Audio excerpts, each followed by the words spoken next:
Chapter 1805. When Arbor heard this, she couldn't help but pout. It was just 4 stalks of spirit herbs, and he already spent so much effort to take care of them. If he was like her, who had hundreds and thousands of spirit herbs in the herb garden, wouldn't he have to squat in the fields and take care of them day and night without eating or drinking? No one knew what she was thinking, but seeing the slight disdain in her bright eyes, they didn't need to guess to know what she was thinking. Move, move, don't block the way. There was a commotion downstairs, but no one in the room paid much attention to it at first. Only when they heard the chaotic footsteps heading towards their room did they look at each other. Bang! With a kick, the door to Arbor's room was kicked open. The pitiful half of the door was kicked to the ground. Arbor's eyes turned cold, and she turned to look at the door. He saw Ko Hongjin leading a group of burly men with thick waists and round arms, blocking the door. Ko Hongjin, what are you doing here? Little fatty Ko Hongwen immediately jumped up from the stool and glared at Ko Hongjin with his red eyebrows and green eyes. Take them all down. Ko Hongjin didn't waste any time with little fatty and directly pointed 2 fingers at Arbor and the others. Immediately, 20 or so burly men rushed in from behind.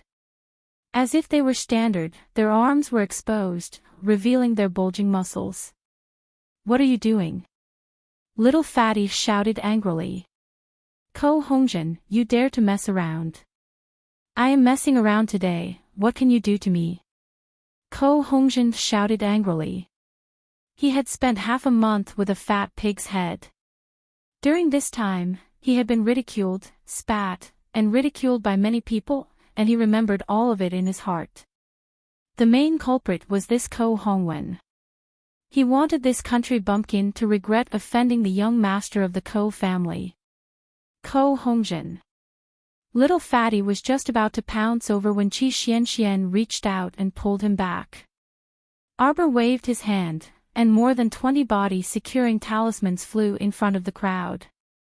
Without any explanation, they froze the 20 or so burly men who were trying to break through the door. Ko Hongjin shuddered and hurriedly retreated. Just as he was about to exit the door, he felt a pain in the back of his head and fell to the ground. Ko Hongjin felt a splitting pain in the back of his head. He fell to the ground and rolled back and forth. He forced himself to look back, but there was no one in the corridor outside the door. Ko Hongjin's heart trembled in fear, and he began to panic for no reason. The strange object that he had felt earlier was clearly due to someone throwing something at the back of his head from outside the corridor. How could he not see anyone in the blink of an eye? Duanmu Qing's eyes flickered, and his gaze landed on Arbor. He had been standing beside her the whole time. Just now, when Arbor's eyes flashed red, he saw it very clearly. This was a special ability. Arbor kicked away a person blocking the way and walked over to Ko Hongjin, who was rolling on the ground. She pursed her lips in displeasure. Didn't you hit me enough last time? Why was this person like a fly, buzzing around everywhere he went? Ko Hongjin glared at her angrily, hugging his head and rolling back and forth. You dare to touch me? You dare to hit me again this time? I will make sure that damn fatty's parents die a horrible death. Arbor's gaze sharpened. The little fatty cried out in surprise and rushed over. He kicked Ko Hongwen hard. You caught my parents. Chapter 1806. Thinking about how his parents, who had stayed in Zhaoping town for their entire lives, had fallen into Ko Hongjin's hands, and who knew what kind of torture they had gone through. Little Fatty's heart was filled with anger. He picked up Ko Hongjin, who was lying on the ground, and without any explanation, slammed his fists into his mouth. Speak. Where did you take my parents? Ow, aw. Ko Hongjin didn't expect that he would be beaten up by the little fatty even though he had brought so many people to look for trouble. You're useless parents, I just need to torture them a little and they'll be dead. Ah, ow. As soon as Ko Hongjin finished speaking, he suddenly felt a silver needle drop into his arm. Instantly, he felt as if the pain in his entire body had been magnified countless times. From his blood vessels to his tiny pores, they were all screaming the word pain at him. Ko Hongjin couldn't help but roll back and forth on the ground. He was in so much pain. So much pain. Arbor looked coldly at the man who was rolling back and forth on the ground like a dead dog. He stepped forward and kicked him hard in the waist. "Where are they?" In our Ko family's dungeon." Little Fatty didn't say anything else and rushed out of the door. A few teachers had just arrived at the door. They were stunned for a moment and asked, "What happened?" Previously, after they had taken the spirit tea, they had returned to their rooms to cultivate for a while. They wanted to take advantage of the spirit tea to cultivate for a while, but they didn't expect that in such a short time, something would happen again. Little Fatty's parents have been detained in the dungeon by the Ko family. Qi Xianxian said anxiously, "We have to go with him to take a look. You guys stay here." Teacher Wei Wei spoke out to stop everyone. "We'll go take a look. You guys stay here and don't cause any more trouble." Arbor saw Wei Wei step forward to take Ko Hongjin away and kicked him hard in the stomach. That guy opened his mouth in pain, but he only felt a chill in his throat, as if something had slipped down his throat. Ko Hongjin wasn't an idiot. He immediately knew that something was wrong. What kind of poison did Arbor give him? Ko Hongjin desperately wanted to vomit out the poison that he had swallowed. Unfortunately, the poison dissolved in his mouth. Even if he vomited until the middle of the night, he would not be able to get even half of it out. Wei Wei was stunned for a moment, but he didn't say anything. He picked up Ko Hongjin and chased after the little fatty with the other 4 mentors. As for the rest of the people who stayed in the room, they couldn't help but feel worried. With a teacher leading them to the Ko clan, it shouldn't be too dangerous, right? Qi Xianxian muttered. Everyone's expression was somewhat unsightly. They didn't expect that Ko Hongjin was such a stupid person. He captured Ko Hongjin's parents to threaten him. Originally, it was just a conflict between brothers. Now, it had escalated into a life and death feud. "Jojo, what did you feed Ko Hongjin just now?" "100 herbs carefree powder." Xiao Mu stated apathetically. "Poison." The name didn't sound like a poison. Arbor shook his head. Everyone's expression was slightly stunned. They thought that in that kind of situation, Arbor would poison Ko Hongjin in a fit of anger. They didn't expect that he didn't. Duanmu Qing raised his eyebrows slightly and asked softly, "What's the effect of the poison?" He didn't believe that Jojo would let Ko Hongjin off so easily after provoking him time and time again. Chapter 1807. Even though the name of the medicine sounded pretty good, Duanmu Qing was very clear that it was definitely not a good medicine. Arbor looked out the window indifferently and said softly, "An idiot should act like an idiot. Isn't that right?" Duanmu Qing raised his eyebrows and immediately understood what Arbor meant. Qi Xianxian looked at the two in confusion and couldn't help but lean closer to Arbor and ask, "What do you mean?" "What I mean is that young Master Ko Hongjin can only be an idiot for the rest of his life." Qi Xianxian nodded blankly. Suddenly, she seemed to have understood something and her eyes widened. So, the 100 herbs freedom powder that sounded so simple was actually a medicine that could turn a person into an idiot? Heavens! Qi Xianxian immediately felt her entire body tremble.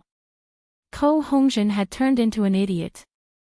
The Ko family head must be busy looking for a doctor to treat his condition. For the time being, he probably couldn't find the time to cause trouble for them. Arbor and the others were sitting in the room and talking when they heard a few light knocks on the door. Arbor raised her head and frowned. "Xianxian, help me call the shopkeeper over." Her room's door had been broken by that damned Ko Hongjin. She had to ask the shopkeeper to help her change to another room. Okay.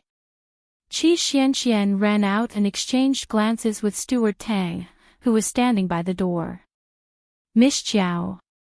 Steward Tang bowed respectfully to Arbor. What are you doing here? Arbor asked indifferently. This lowly one has been ordered by my young master to come and visit Miss Chiao.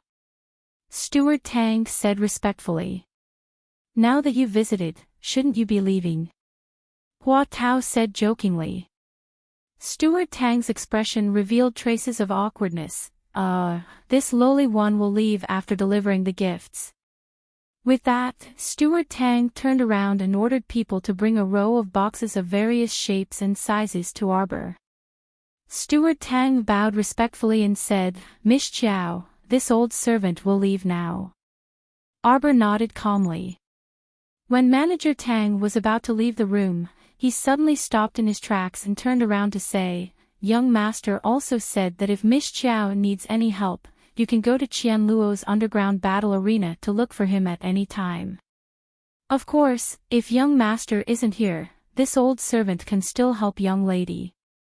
Arbor watched him leave with a trace of doubt in his eyes.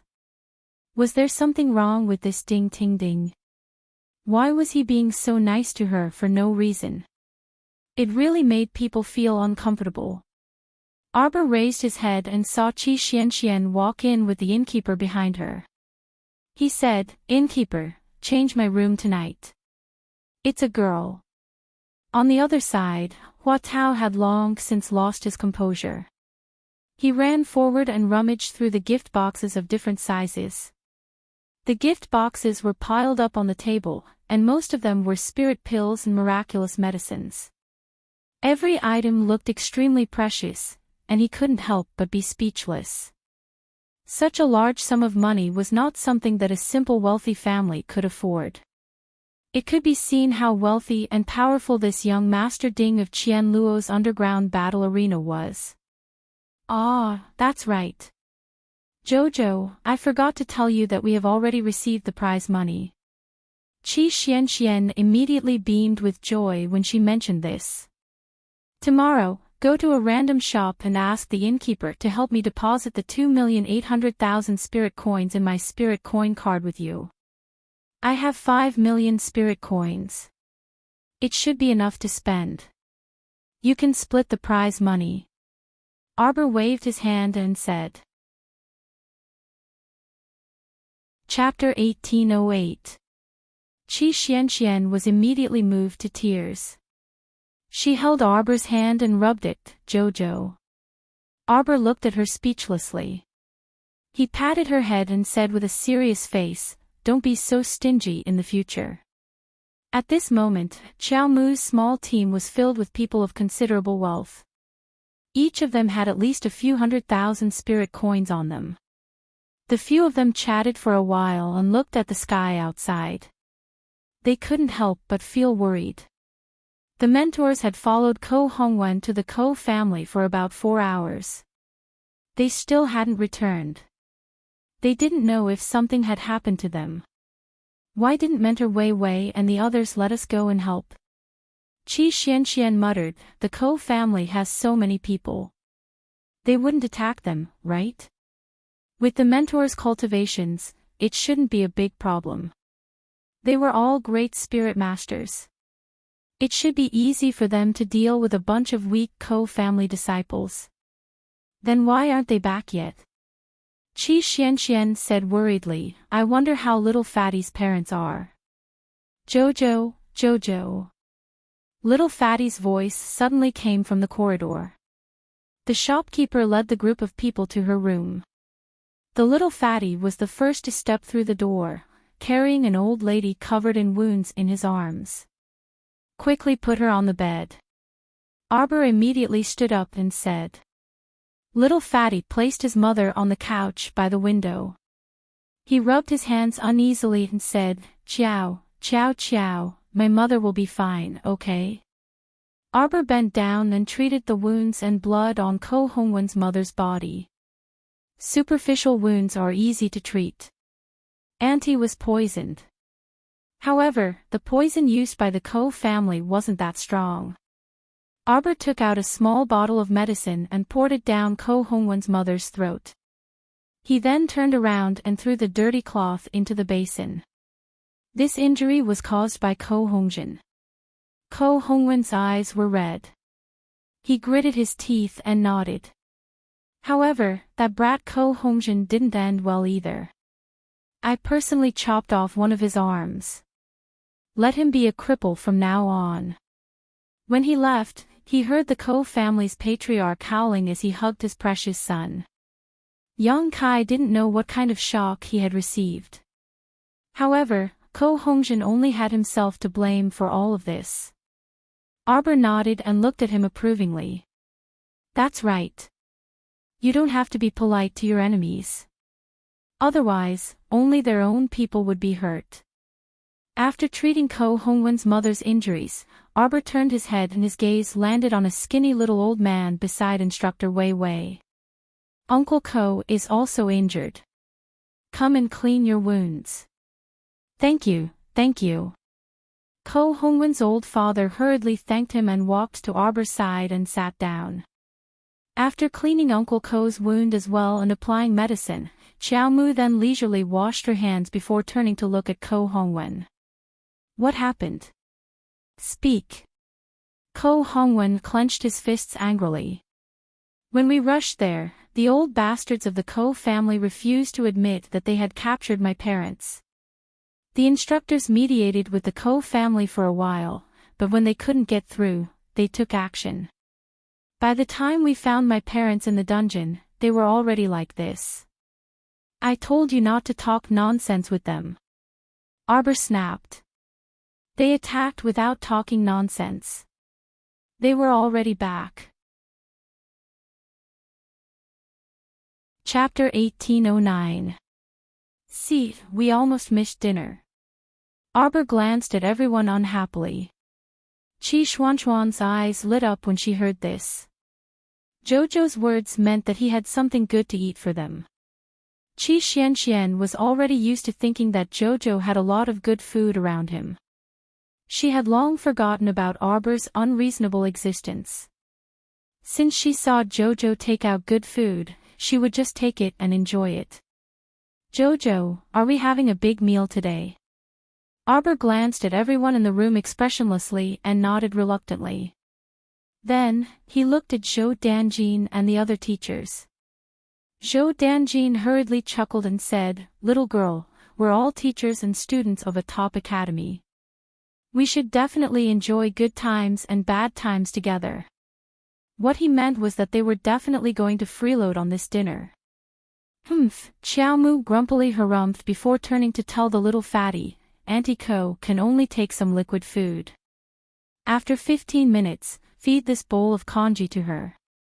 Ko Hongwen took it and nodded solemnly. You guys go ahead and eat.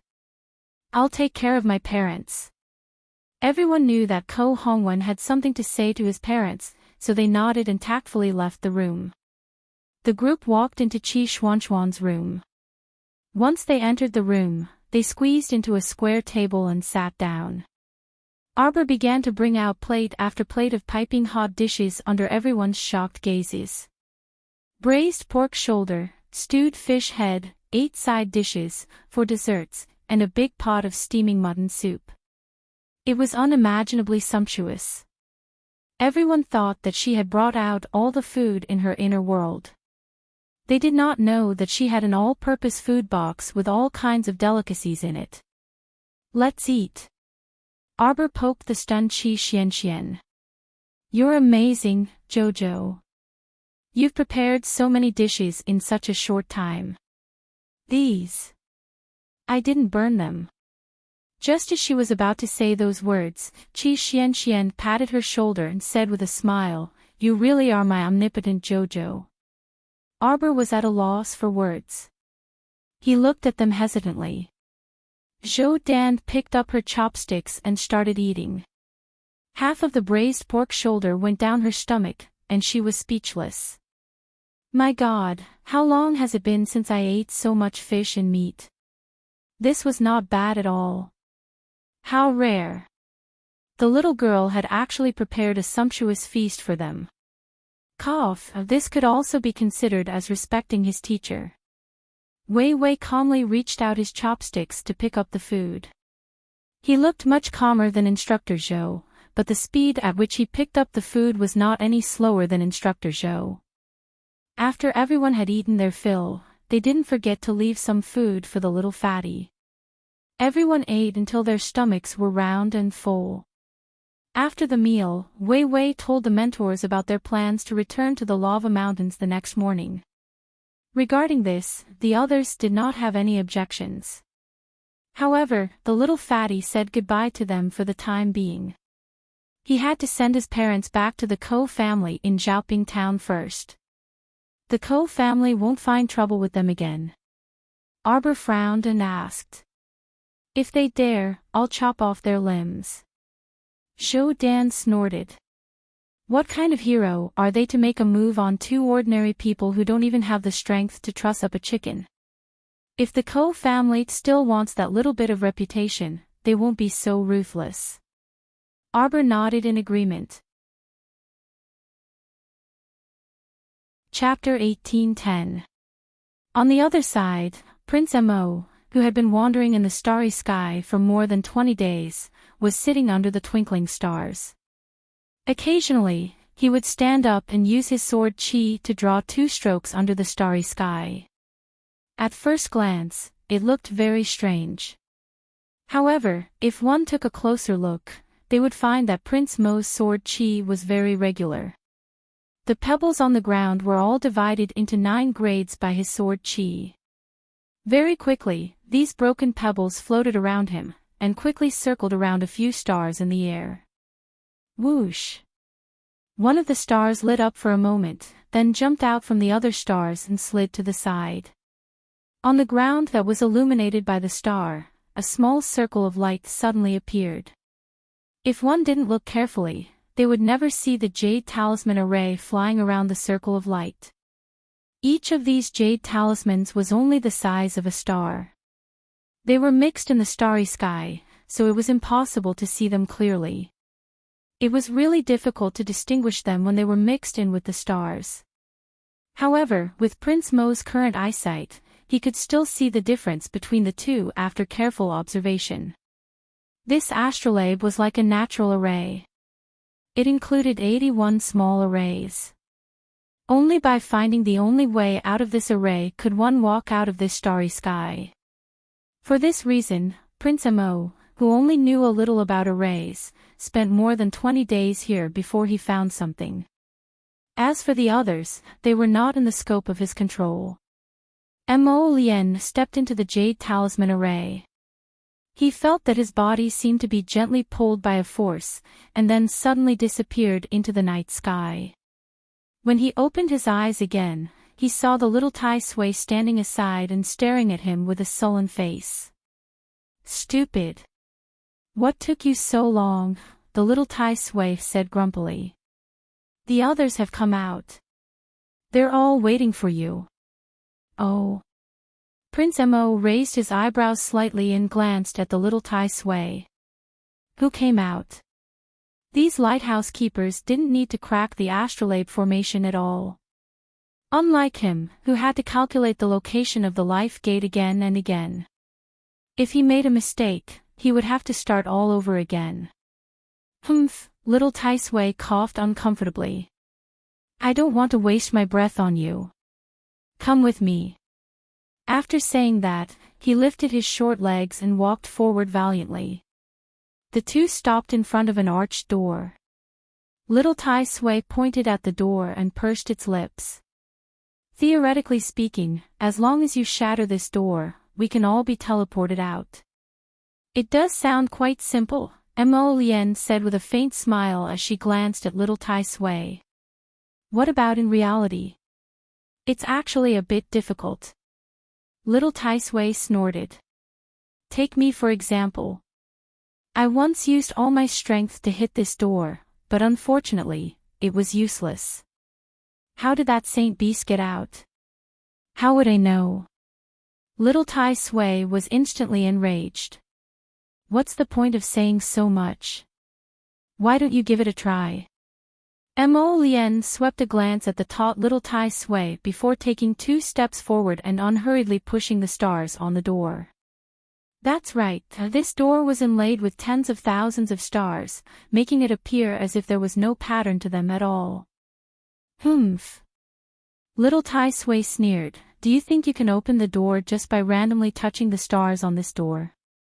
Don't blame me for not warning you. Let me tell you. Chapter 1811. What are you trying to say to me? Mo Lien turned to look at little Tai Sui. At this moment, the door behind him had already been pushed open by a burst of power, and it suddenly opened completely in front of them. Little Tai Sui was momentarily dumbstruck. He had wanted to tell her that if she messed with the stars on this door, she would end up as miserable as he was. This was because she had also messed with this door in the beginning, and she had done so blindly.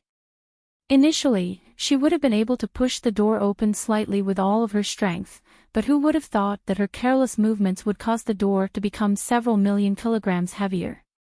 It was only later that he learned that if he messed with the stars on the door, it would cause the door to become even heavier.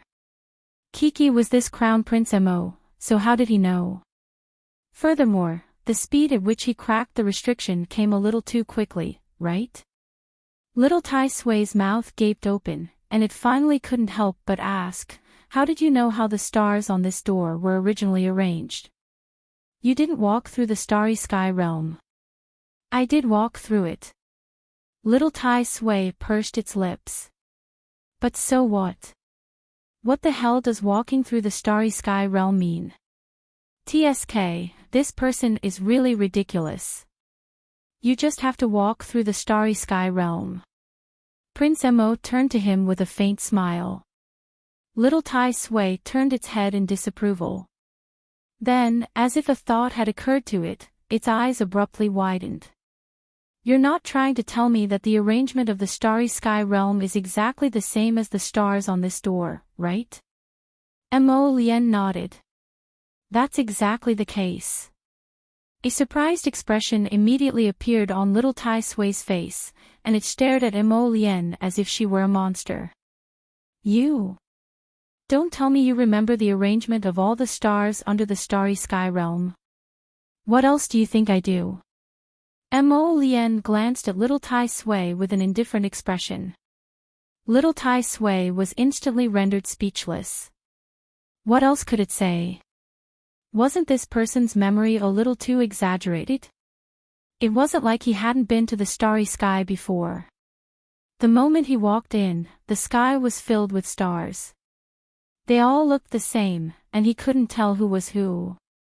To be able to memorize the original positions of all the stars in such a short period of time, this memory was simply unprecedented. Mo Lien glanced at little Tai Sui, whose head was drooping due to the blow, and a faint smile appeared at the corner of her mouth. She reached out to touch his head and said in a coaxing tone, if you want to go out, you know what to do, right? Little Tai Sui almost jumped up.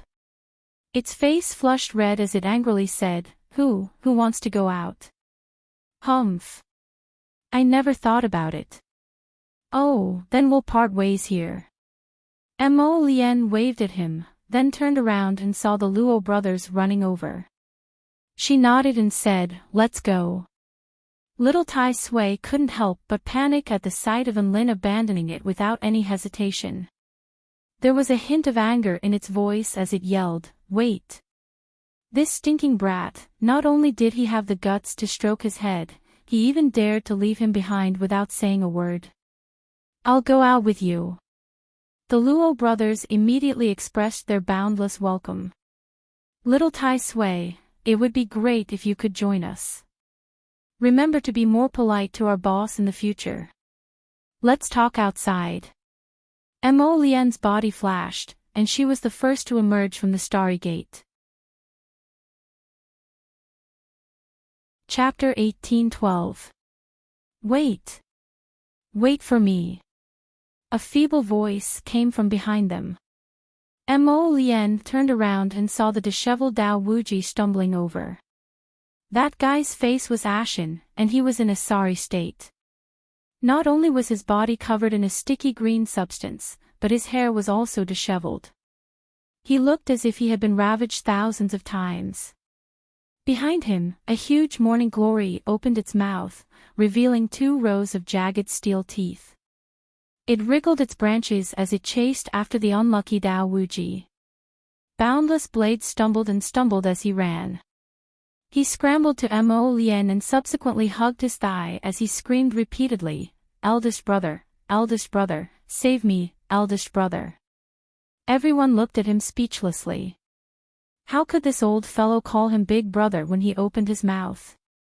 "You're an old man over 100 years old. No matter how young your face is, calling a young man in his early 20s big brother is too shameless." However, Dao Wuji didn't care. He hurriedly hugged Mo Lien's leg and screamed, "Big brother, take me out of here with you, big brother." Little Tai Sui kicked him in the butt. "Get up." He was crying and yelling. He had lost all his face. Mo Lien narrowed her eyes and looked at the huge morning glory that was wriggling its branches and leaves. She suddenly raised a wisp of holy flame. The black flame suddenly hovered above the huge morning glory's head. It didn't fall for a long time, but it exuded an extremely terrifying holy pressure. "Surrender or die?" Mo Lien asked coldly. "Jigu." The huge morning glory spat out a few mouthfuls of mucus, revealing a mouthful of small steel teeth. However, before it could react, the black flame above its head began to burn fiercely, as if it would burn its branches in the next second. Jigu. The huge morning glory's branches and leaves shrank, suddenly hiding its small steel teeth. She twisted the oversized morning glory and twirled its stem. Suddenly, it shrank and shrank into a fist-sized morning glory. Swaying its petals and leaves, it swayed and wriggled towards Mo Lien. A wise man knew better than to fight when the odds were against him. A wise man submits to circumstances. The man controlling the holy flame appeared to be very terrifying, so it decided that it would be better to surrender. Mo Lien stretched out her hand, her slender fingers slightly open. The little morning glory jumped into his palm and twisted its small body to please him. "What do you want this man-eating flower for?" Little Tai Sui glanced at it with disdain. Limitless Blade, who was covered in the green mucus, also shouted, "Other than spitting venom, it's useless." Mo Lien glanced at the 2 of them. "What do people like you who don't have wives know? Jojo would definitely like it. If his wife thought the man-eating flower was ugly, then he could use it to make medicine. If the man-eating flower knew what the Crown Prince was thinking right now, it would definitely bite him to death. How could he have the face to say that he wanted a venomous flower that was close to the sage level to be used as medicine? After saying this, the Crown Prince ignored little Tai Sui. He threw the man-eating flower onto his shoulder, turned around, and left. Little Tai Sui glanced at Ma Shichin. "What does that brat mean?" "He means you don't have a wife." The Venerable Peach Blossom Immortal glanced at little Tai Sui sympathetically. "However, with your small body, it's impossible for you to have a wife." Little Tai Sui's face turned green. Wife, so what if you have a wife?" Chapter 18:13. When he got out, he was going to kill that brat's wife. He was going to fucking show off his wife in front of him all day long. When you don't have a wife, let's see how you're going to continue showing off. The Venerable Peach Blossom Immortal tossed little Tai Sui's resentful expression to the back of his mind. He turned around and left with Mo Lien. After leaving the Tower of Punishment, they all floated in the air. This was an unknown space, and no passageway had appeared for the time being.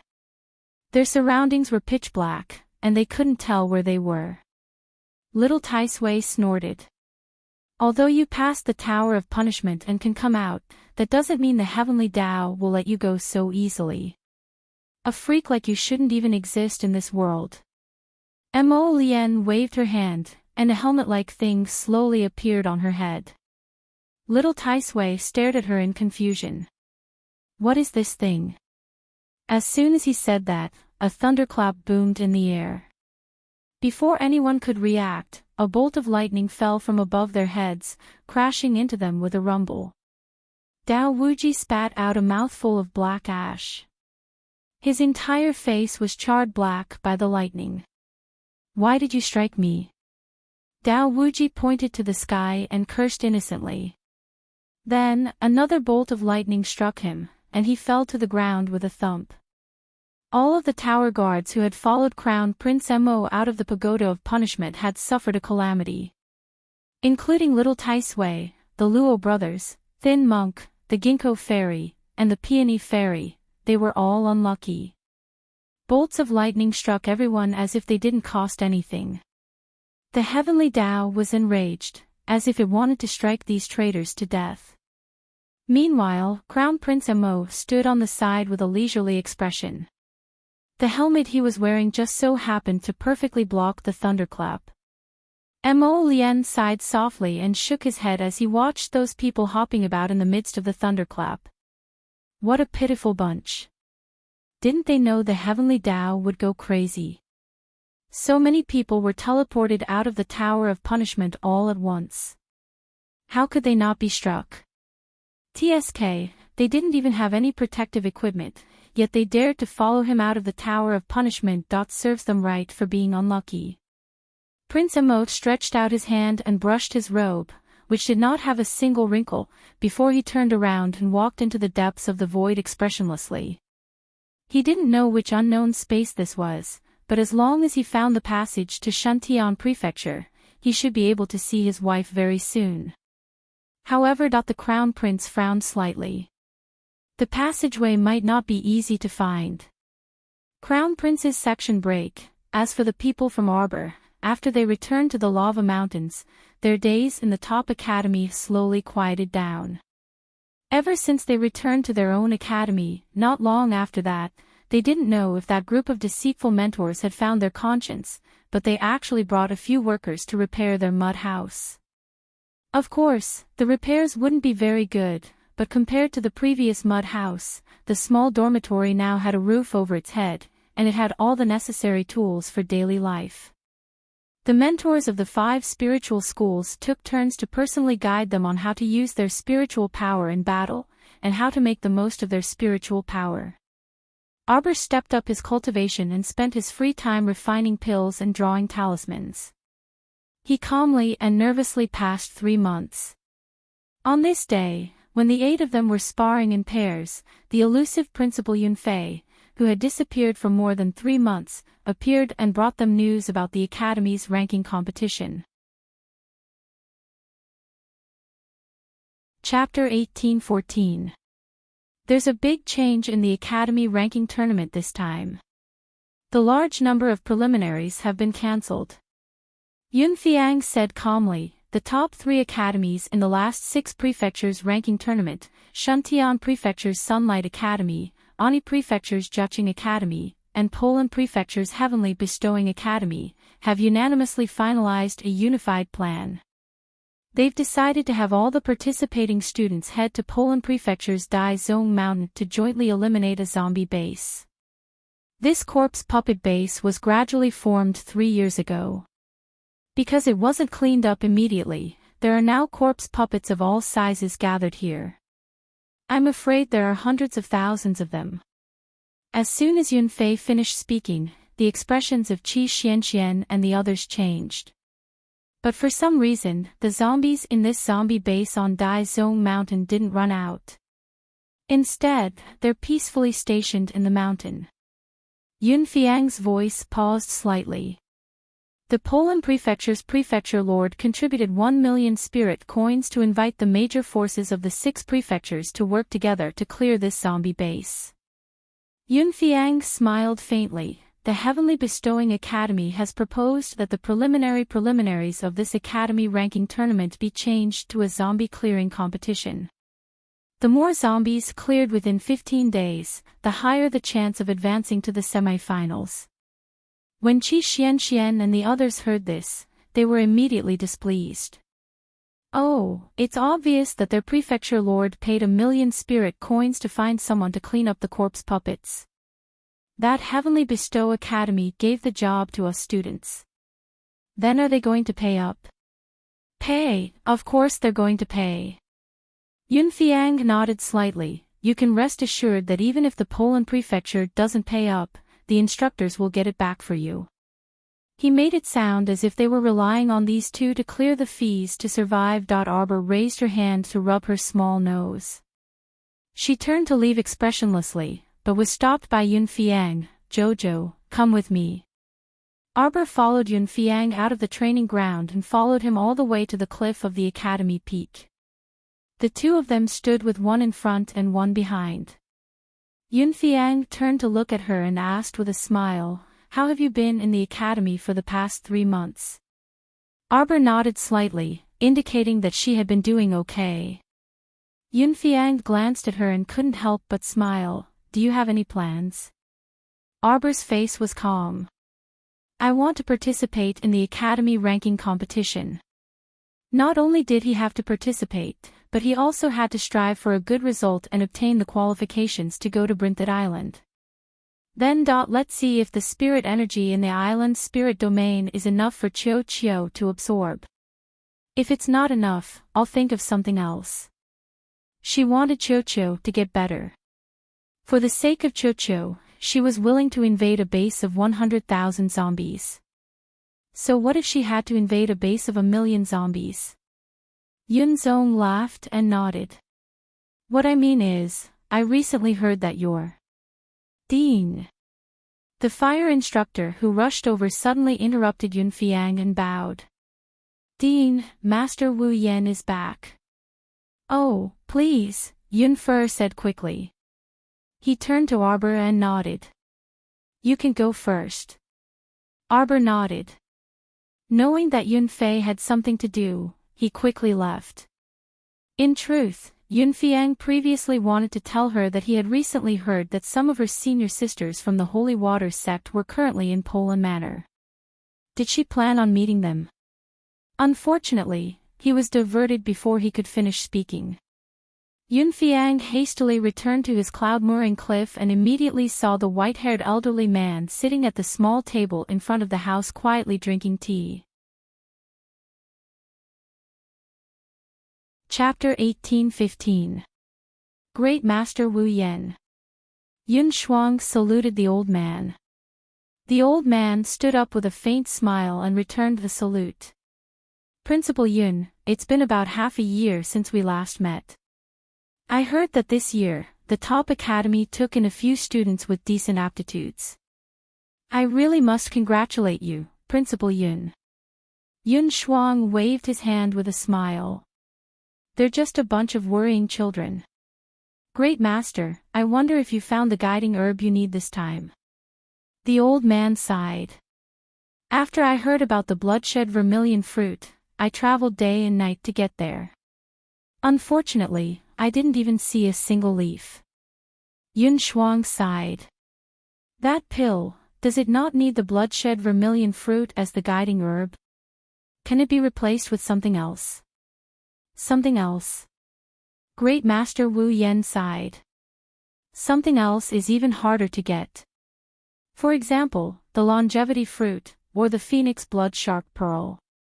If you have one of these things, then the effect would be better. But the problem is, where do you find these things? Yun Shuang was speechless. After a while, he nodded slightly. Great Master, please go to Flaming Power Peak and take a look at the 4 spirit herbs. Okay. Great Master Wu Yan went out to search for the holy herb and only just returned. He was really worried about the 4 spirit herbs. When Arbor returned to the training grounds, he happened to see Zhou Danjin giving an impassioned speech.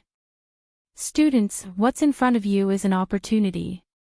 Let our academy soar into the sky, or continue to remain silent, it's all in your hands. Poland Manor is quite a distance away from Shuntion Manor, it'll take 7 to 10 days by boat. Therefore, our teachers have unanimously decided to depart in 3 days. Students, go and prepare yourselves. The sea is full of dangers, everyone bring your own food and water. After Arbor finished listening to Zhou Dongjin's rambling, he dispersed and returned to his room. Qi Xianxian held on to Arbor's hand and asked, Jojo, what do you think the Academy's planning for the ranking competition? Why do we have to go to Poland Manor to clean up the corpse puppets and do such dangerous work? What else could they be planning? Do you want to keep the 1,000,000 spirit coins for yourself? Mata pursed his lips and said, by doing this, not only will they get a large number of students to work for them, but they will also save a sum of money. Isn't that great? After those zombies are cleared out by our students, they can go into the mountains to dig for herbs and hunt for beasts. Isn't that killing 2 birds with 1 stone? Arbor looked calm. Then let's think of a way to loot all the supplies in Dai Zong Mountain. Not even a single hair was left for them. Qi Xianxian and the others looked at each other. They really wanted to ask Jojo where he got his confidence from.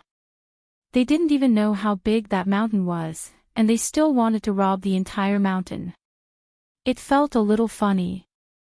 Duanmu Qing coughed softly and said, actually, I think what Jojo said is feasible. Jojo has a summoning talisman. He can summon. Arbor's eyes lit up. He hurriedly took out a few summoning talismans from his pocket and gave one to everyone. All of you, come and summon. See what you can summon. Qi Xianxian immediately became excited. We can summon another beast. Arbor nodded. We should be able to. Speaking of which, she hadn't summoned for a long time. Before she advanced to the yellow-rank Great Talisman Master realm, Arbor suspected that she wouldn't be able to summon a beast. While thinking, Qi Xuanxuan's hand released a burst of light. Chapter 1816. Roar. Roar, roars rang out incessantly. Qi Xianxian, Little Fatty, Duanmu Qing, Mata, Huatao, Lu Yu, and Jiang Shaoxin all summoned 7 tigers, leopards, bears, and lions of different shapes and sizes. The mighty ferocious beasts surrounded everyone in a circle. Oh my god, mine is just a tyrant tiger, right? It's so robust and tall. Oh my god. Little Fatty's fussy voice attracted a glance from Arbor. Look at my polar bear, it's too adorable. Arbor rubbed the belly of Qi Xuanxuan's polar bear and sighed with a complicated expression. Qi Xianxian happily rubbed the big bear. Heavens, Chow Chow, I really did summon another bear. This summoning talisman is truly miraculous and effective. And look, its level doesn't seem to be low either. Xiao Mu peeked at her with her small eyes. Humph. Qi Xianxian and the others were perplexed when they saw the little stoic turn around and leave in a huff. What's wrong with Jojo? Qi Xianxian turned to look at Little Fatty. The latter shook his head in bewilderment. I don't know. This temperamental little fellow was unhappy all of a sudden. Shouldn't he be happy that they summoned so many ferocious beasts? It's probably because the ferocious beasts we summoned don't conform to Jojo's aesthetic standards. Mata speculated. That can't be. I think Jojo quite likes my polar bear. She touched it just now. Emichem, Emichem. Arbor turned a deaf ear to the string of voices behind him. However, after walking a few steps, he seemed to recall something and turned back. With a stoic face, he expressionlessly threw them several storage talismans. It wasn't good to let so many beasts swagger around them. It would be very stressful for passers-by to see, all right? Jojo, put our summoned beasts into the storage talismans. Arbor clearly snorted disdainfully at Mada's idiotic question. Humph. She snorted at him again. Without saying a word, she turned around and left with a flick of her sleeve. Everyone looked at each other in confusion. Mada coughed lightly and asked, "Have you noticed that Jojo's mood has suddenly changed?" "Do you know why?" "Didn't I notice it just now?" Qi Xianxian rolled her eyes at him. "You don't know why Jojo is in a bad mood, but do you think I do?" "No, we have to pay her a visit. Look, Jojo has given us so many good things, such as summoning charms and storage charms. We have to show her some appreciation." "What are you trying to say?" "I plan to bring my tyrant tiger over and show it to her," little Fatty said with a serious face. Mainly, he wanted to go over and ask the little stoic, how long could this tyrant tiger exist? Would the summoned beasts disappear before they could reach Dai Zong Mountain? When Qi Xianxian heard what he said, she immediately glared at him grumpily. "Are you stupid? Didn't you see Jojo's disdainful gaze toward your tyrant tiger just now?" "Ah." Qi Xianxian analyzed, "It must be because the tyrant tiger is ugly and is an eyesore to Jojo, so she looks very unhappy." Everyone looked at each other and then said in unison, "How is it ugly?" Duanmu Qing broke into laughter speechlessly. "I think Jojo is more envious of us summoning so many tigers, leopards, bears, and lions." Chapter 18-17. Didn't you guys notice? Duanmu Qing coughed lightly. Jojo's conflicted expression earlier was clearly like, "You're saying sour grapes when you can't eat them." Mada immediately said. Qi Xianxian directly slapped the back of his head. "Nonsense. Forget it, you also feel that way."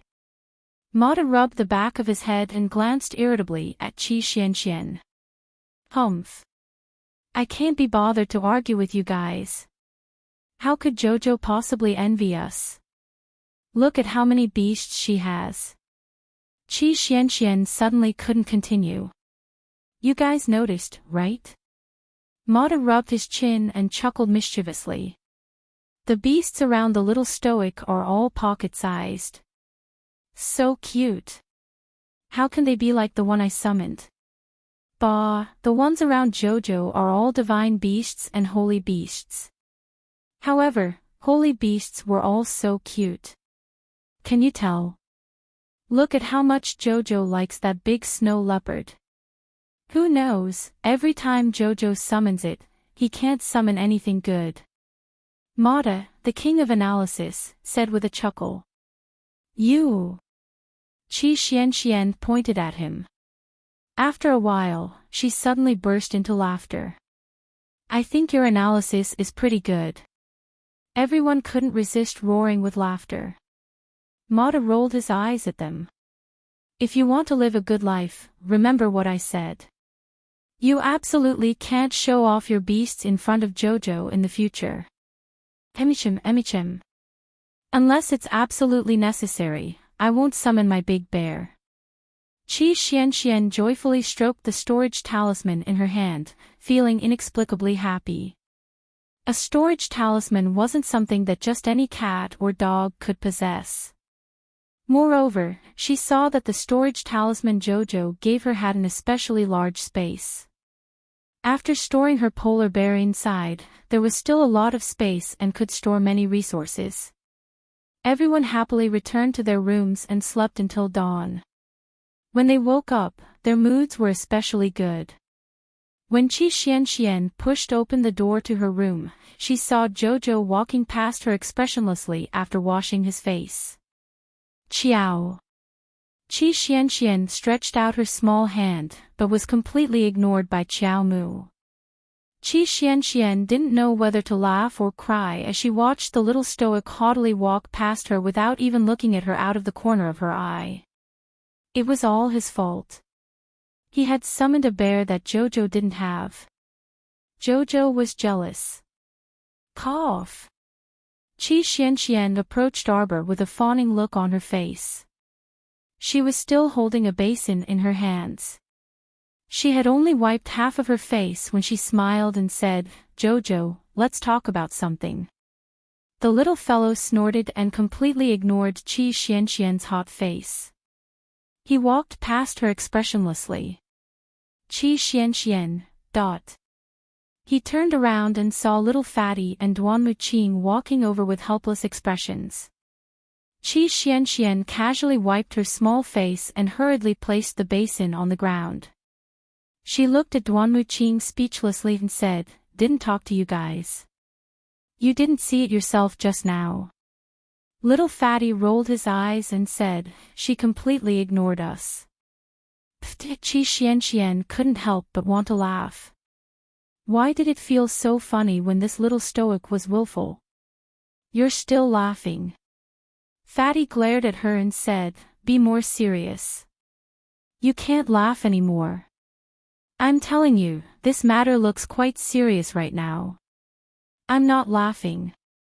Qi Xianxian forcefully covered her small mouth with her hand and then sputtered with laughter. Chapter 18:18. 3 days later, the instructors were waiting for the students to arrive at the academy's peak early in the morning. "Didn't we agree to set off at 7 in the morning? What time is it now? Why isn't anyone here yet?" Zhou Danjin frowned. "Just like I said, you were too lax with them previously." Instructor Wei Wei said indifferently, "What do you mean by the competition is about to start and giving you 3 days off? What do you mean by everyone has been working hard?" "Hee, weren't you the one who said that?" Zhou Danjin was speechless. "I saw that the students were dog-tired and thought that if they didn't rest well, they wouldn't be able to train in a better state." Zhou Danjin continued, "Furthermore, after 3 months of training, these 3 days don't matter anymore." Instructor Wei Wei laughed coldly. "What do you think? If they don't hurry up and train and relax, look, they're all gone. They're here." Seeing that the two instructors were about to quarrel again, another instructor hurriedly interrupted. Indeed, Duanmu Qing, Qi Xianxian and a few others arrived late and arrived in front of the instructors in a relaxed manner. "Why are you guys only here now?" Zhou Danjin couldn't keep his face. "We agreed to meet at 7 in the morning. How are we going to set off at this time? How are we going to get there? How are we going to get there? Of course we're going to walk with our 2 legs." Zhou Danjin said snappily. "Doesn't the academy have flying mystical beasts?" Qi Xianxian asked curiously. "Aren't they going to bring us to the pier?" You wish." Zhou Danjin immediately retorted, "Of course we're going to rely on ourselves. The instructor's plan is, everyone will rely on their own abilities to get there. The prerequisite is that you can't use flying mystical beasts." "What about Arbor? She's going to summon her ancient phoenix again." "I'm telling you that it's not allowed." Wei Wei snorted with a sullen face. "All right, everyone is here. We can set off now. If you guys continue to dawdle like this, I don't know if you'll be able to reach the pier by today. You want us to descend the peak and fly to the pier by ourselves?" Qi Xianxian asked, flabbergasted. "What else can we do? Do you think there's such a good thing that the academy will arrange a flying vehicle for you? In your dreams."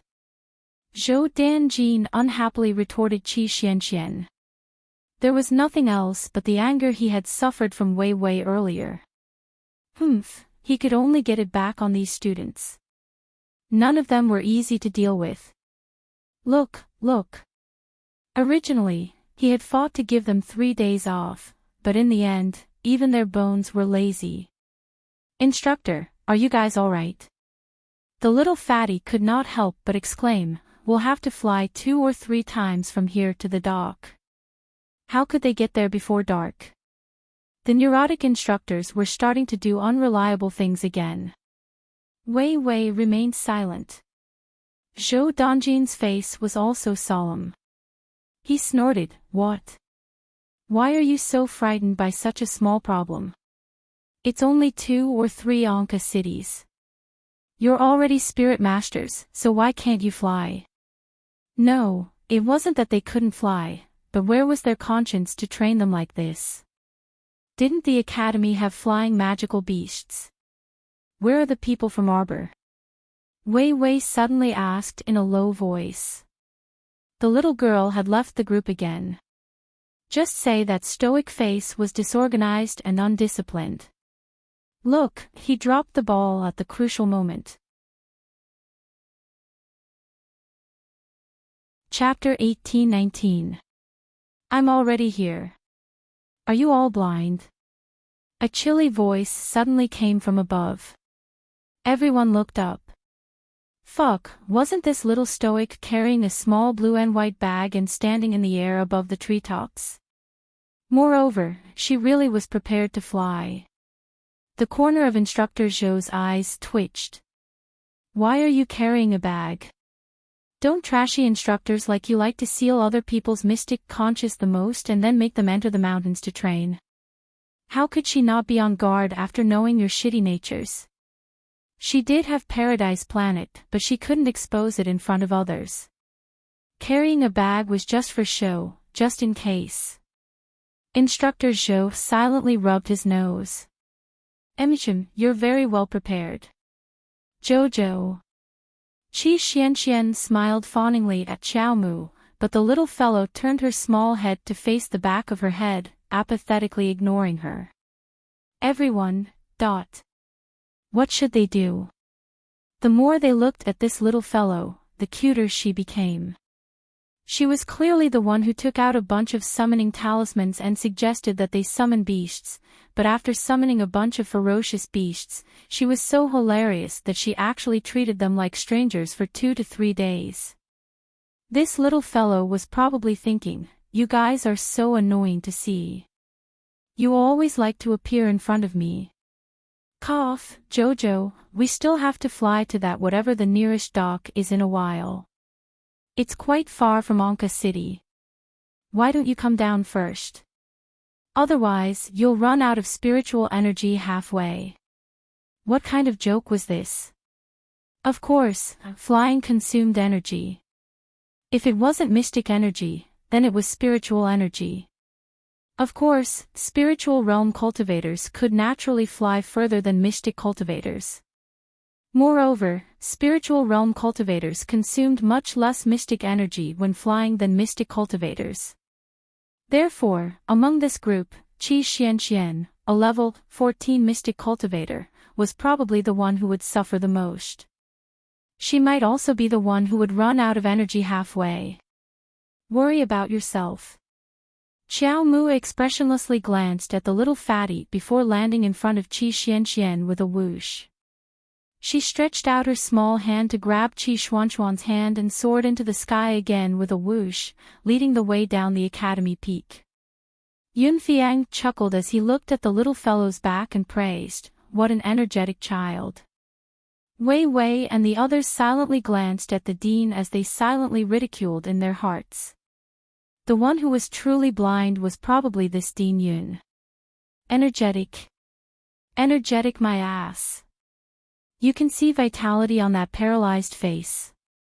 What the hell? Alright, since everyone is here, let's set off.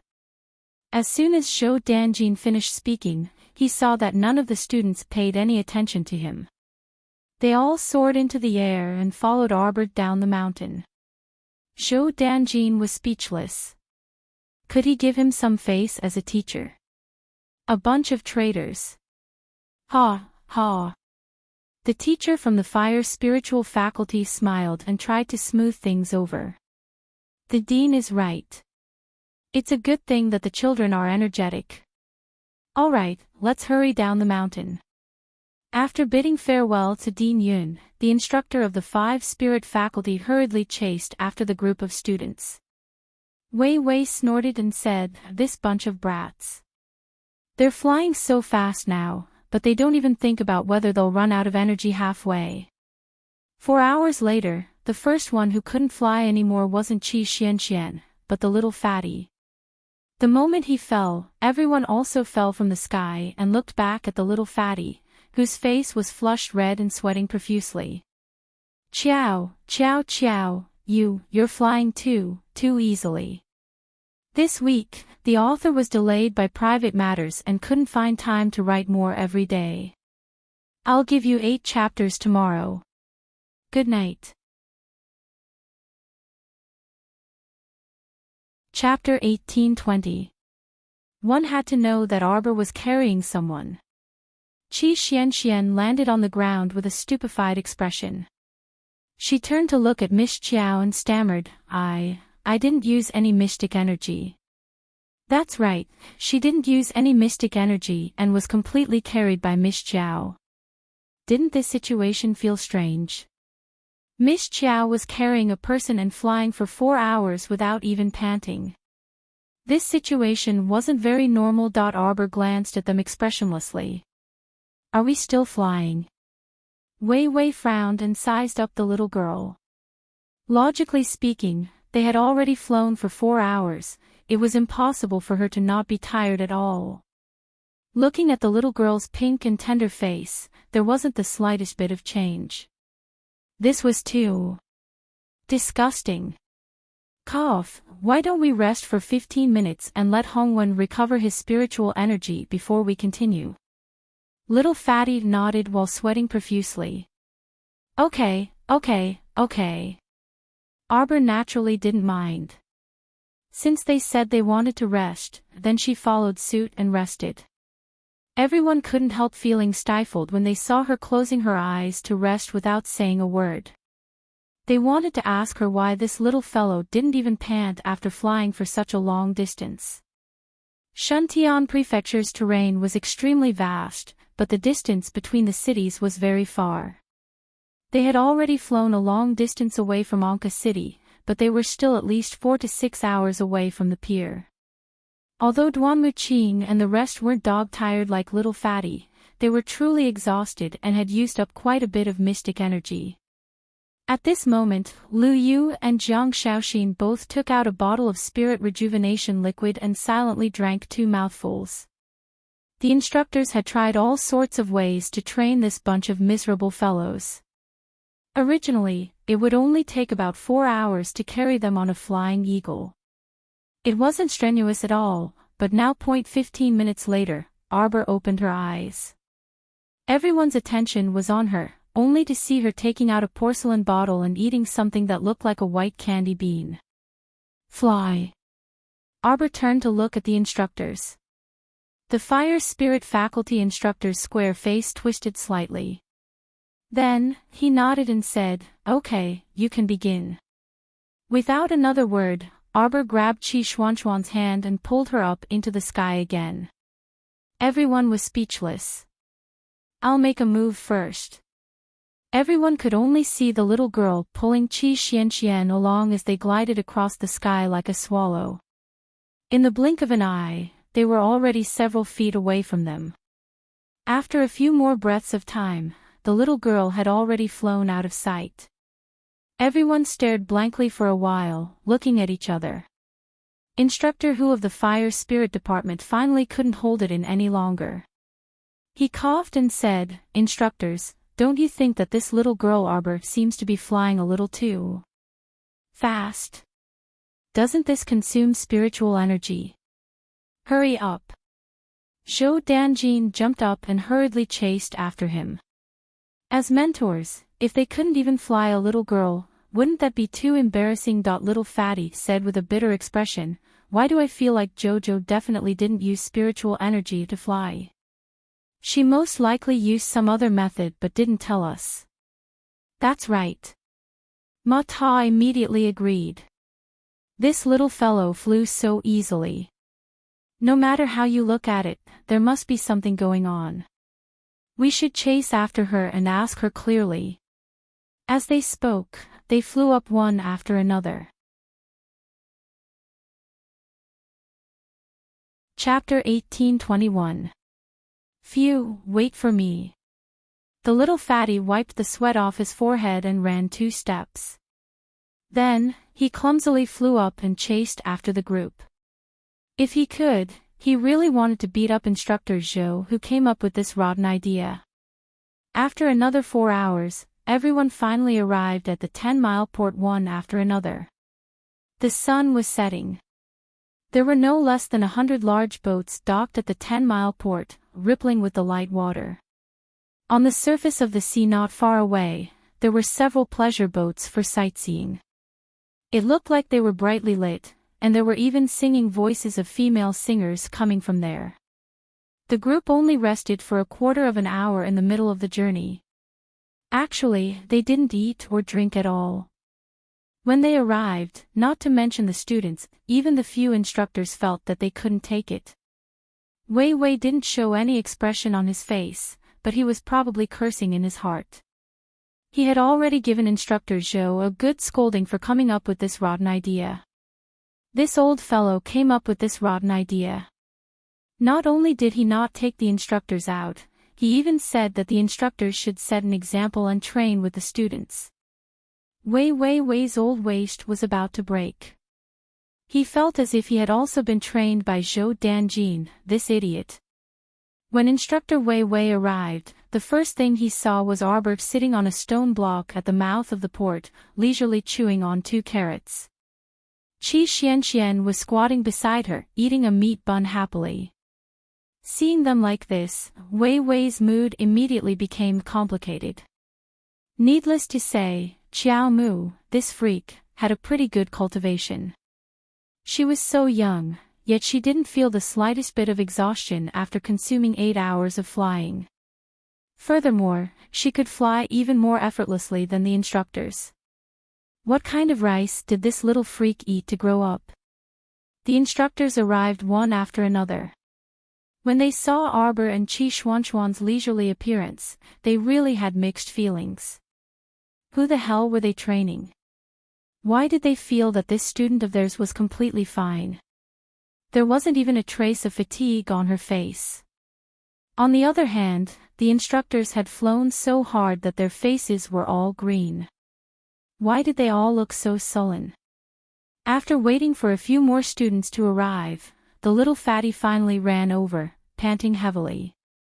At this moment, he didn't even have the strength to fly.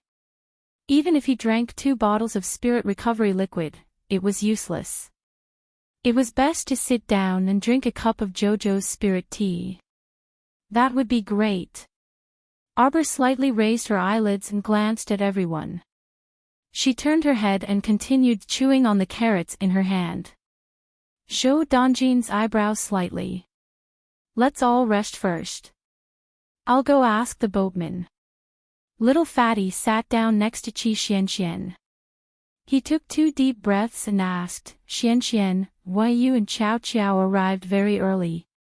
We've been here for an hour. We've been waiting for you all this time. The little fatty gazed at Qiao Mu and Qi Xianxian in shock. You guys are actually this fast? Yes. Jojo flew effortlessly. On the way, we even met someone riding a flying mystic beast. Cough, Jojo's speed is even faster than that person's. The little fatty hurriedly reached out and tugged at Arbor's sleeve. Jojo, why are you so fast? Miss Chiao's face was stoic. She glanced at him and reluctantly said, Flying elixir. Chapter 1822. Flight Pill. Little Fatty and Mata exclaimed in unison. Mata immediately shut his mouth when Arbor glared at him. He stole a glance at Instructor Wei Wei, who had turned to look at them. Both of them had a bad feeling in their hearts at the same time. In that case, Jojo must have secretly taken some kind of flight pill to fly so fast. However, Jojo didn't let them take this flight pill.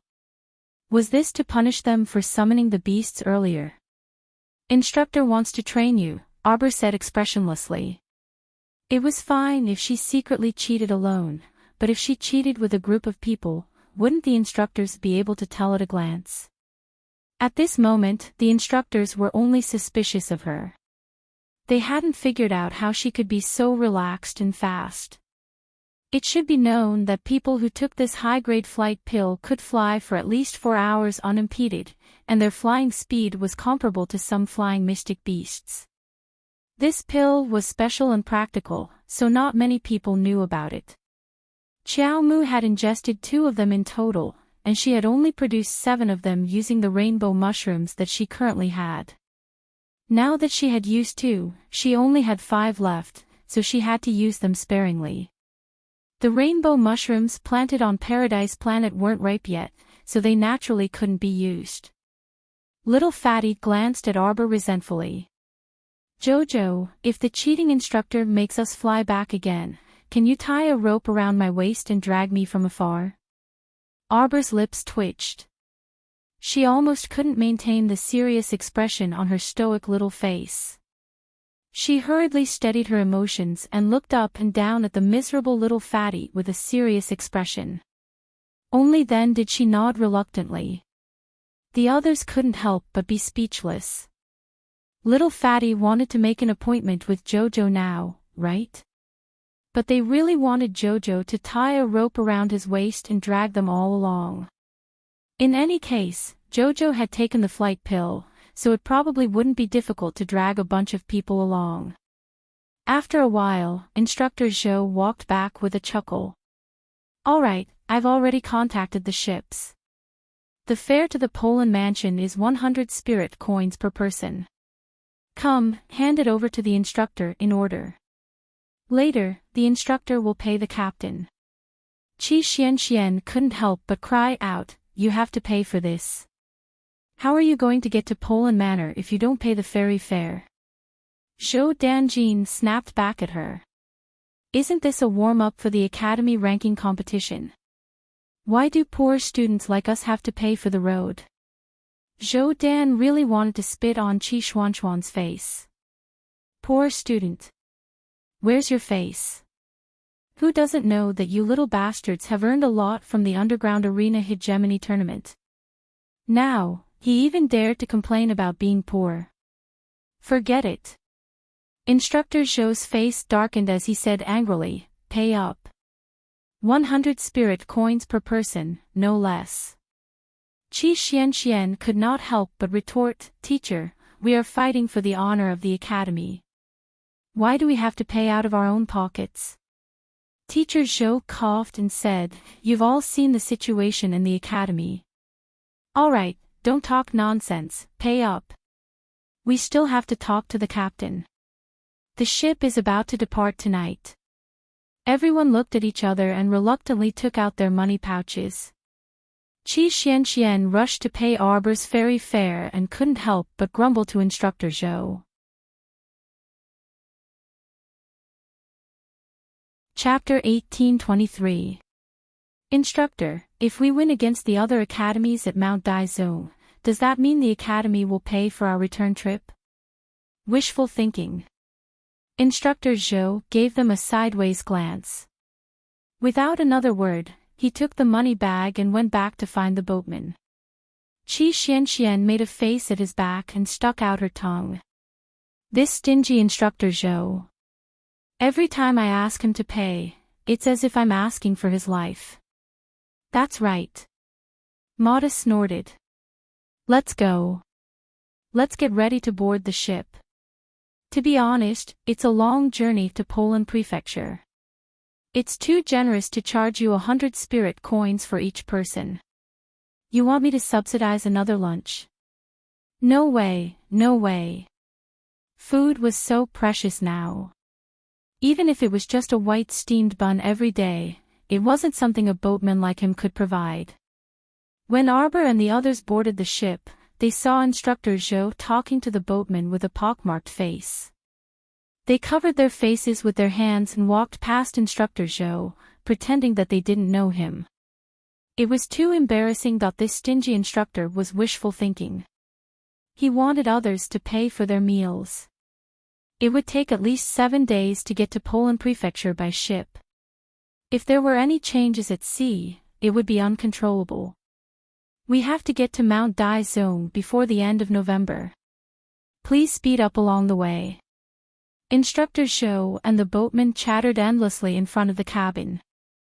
All the students and instructors ignored him and entered the cabin in a single file. There were already 20 to 30 people sitting in the cabin. The chairs and benches around them were all occupied. When Arbor and the others entered, they couldn't find a place to sit. There was almost no place for them to stand. Damn it. 100 spirit coins to stay on such a broken ship. Mata couldn't help but complain. He turned to look at the men in the corner of the cabin who were staring at Arbor and Qi Xianxian. He glared at them fiercely. What are you looking at? If you keep looking, I'll dig your eyeballs out. Those men hastily lowered their heads. Even people like them, who frequently roamed the pugilistic world, could clearly sense the unusual pressure that Xiao Mu and company were exuding. Although this group of people all looked very young, they felt that they were not to be trifled with. Arbor couldn't help but frown. In this large cabin, the air was turbid and chaotic. Just by looking at the few men who occupied a few comfortable big back chairs in the corner of the cabin, one could tell that they were not good people. Many of the women and children were crowded near the cabin door. When they saw Arbor's group coming in, they shrank back. It was just that the space was too narrow, and they didn't have much space to hide. Xiao Mu nodded slightly at the middle-aged woman who was hugging a little girl and shrinking to the side. Although her small face did not have much of an expression, she said very gently, it's fine now. In fact, in her previous life, she had experienced much worse conditions than this. It was just that he was used to living like a prince in this life. Suddenly changing to such a bad place, he was a little uncomfortable at first. Arbor pulled Qi Xianxian to sit next to the woman who was hugging the child. He gave Mata, little fatty, and the others a look, asking them to find a place to sit. In this large cabin, it was somewhat inconvenient for men and women to squeeze together. Fortunately, the men and women consciously sat separately, leaving a particularly narrow path in the middle. Chapter 1824. In reality, Arbor could release that 3-story ship. However, she would not be able to explain it to the mentors. Furthermore, she did not want to receive special treatment everywhere. Murong Sun once said that going out into the world to gain experience was also a way to increase one's strength. Surviving in a vile environment was a very good way to gain experience. Moreover, she had already boldly used the flight pill that was used to cheat and secretly cheated the mentors. Now, she wanted to be more honest and follow the mentors down to earth. Cough, cough, cough. A strange smell assailed their noses. Arbor hastily covered his nose with his sleeve. Qi Xianxian also hastily covered her nose and mouth with a slight frown. Inside the ship's cabin, the burly men sitting comfortably in the corner couldn't help but start cursing. Arbor only needed to ask around to know that a little boy next to them vomited. He was probably seasick. However, the ship had just started sailing, and it would take at least 7 days to reach Poland Manor. Wouldn't the little boy vomit and faint on the way? Arbor took out a medicine bottle and poured out a pill. He handed it to the woman holding the child. Pass it to the child. It can stop the dizziness. The woman hastily accepted it and passed it to the boy's mother. Not long after, the woman holding the child quietly said to Arbor, "Miss, the child's mother sent a message to thank you. The medicine is very effective. The child is much more spirited after taking it." Arbor nodded but didn't say anything. This was just a small matter. An anti-dizziness pill was really not enough to reach the apex. The little girl in the woman's arms was about 5 or 6 years old. She opened her large eyes and cleverly glanced at Arbor and Qi Xianxian. The woman hastily smiled and said, "My surname is Qi. How should I address you, Mrs.? Just call me Ah Chiao." Xianxian. Miss Ah Chiao, Miss Xianxian. The woman hastily nodded and said, "Our ship is heading to Poland Manor, so it should take several days on the way. If the child has disturbed the two ladies, please forgive him." Arbor nodded. "It's not noisy." In fact, the little girl had not said a single word from the beginning to the end. She had been very quiet the entire time, but her eyes had been curiously looking at them, strangers. The young woman smiled. "Are you two young ladies going to Poland Manor to look for your relatives?" Chi Xian couldn't help but laugh. "Sister Chi, we are heading towards that academy in Poland Manor."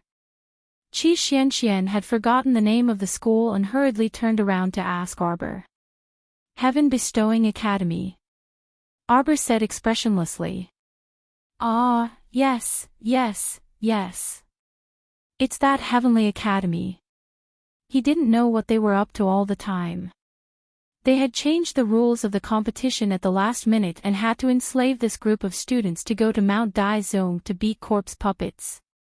The woman immediately widened her eyes and covered her mouth as she softly exclaimed, "Could it be that the two ladies are spirit masters?" Arbor did not reply. Chi Xian shook her head and smiled. "No, no. She was only a little level 14 mystic cultivator." He wasn't lying, was he? When the woman continued to pursue the matter, the two of them only picked a few simple things to talk about and didn't continue speaking. Arbor closed her eyes to rest. Seeing that they seemed to be quite tired, the woman was too embarrassed to continue rambling.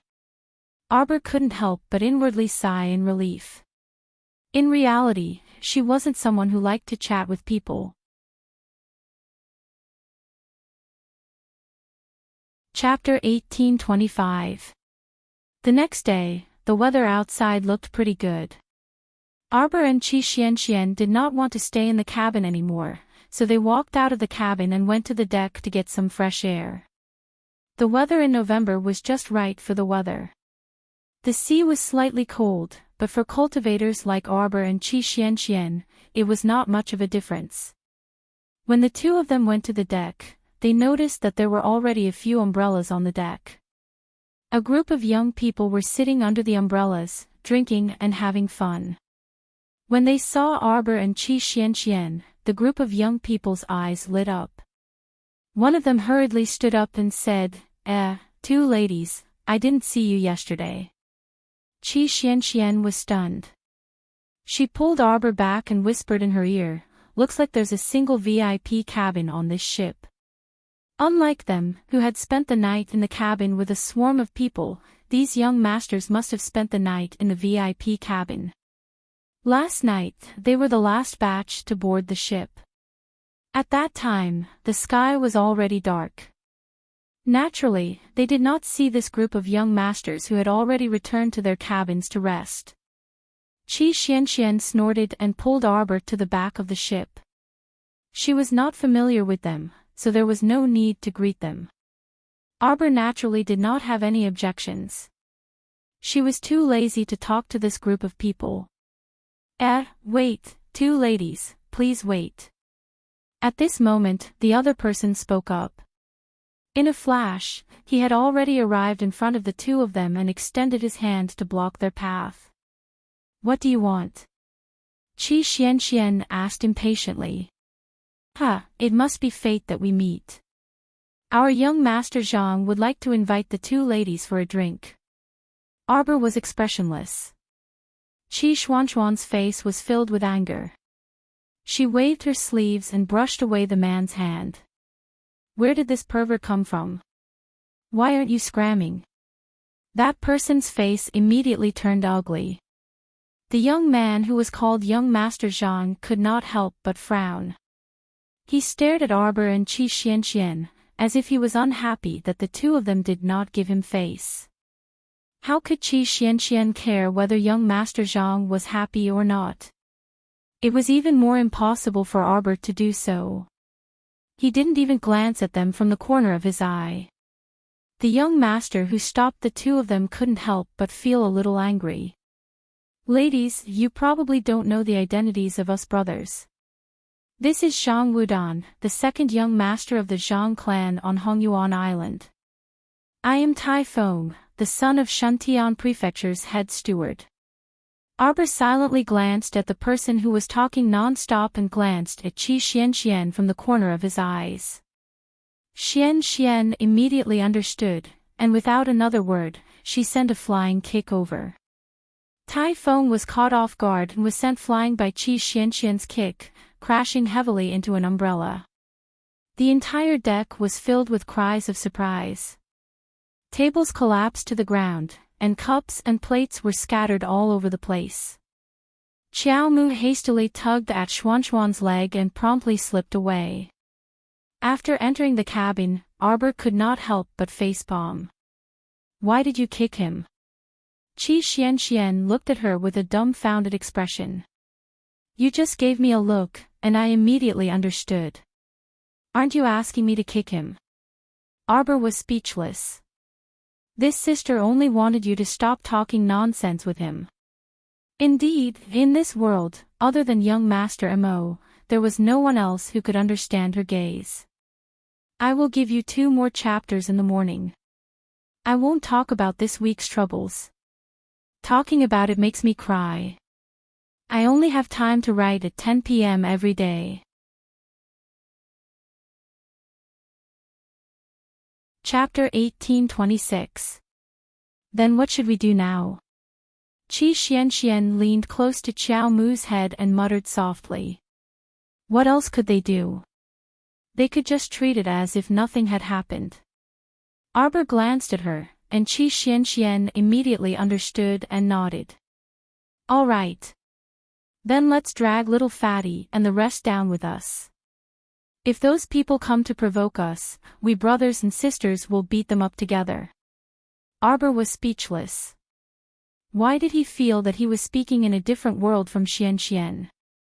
Arbor sat down speechlessly and continued to sit beside Mrs. Qi. Not long after, the boatman sent people over to distribute food and dried fish to some people. This was their breakfast. Of course, at this time, it was better to have food than to have nothing to eat. Mrs. Qi, how much did you pay and how much did you get? Qi Xianxian looked at them curiously. Huan and I paid a total of 150 spirit coins. Mrs. Qi sighed and said, this is half of the income one got from selling my ancestral house and land in the countryside. Qi Xianxian nodded in understanding.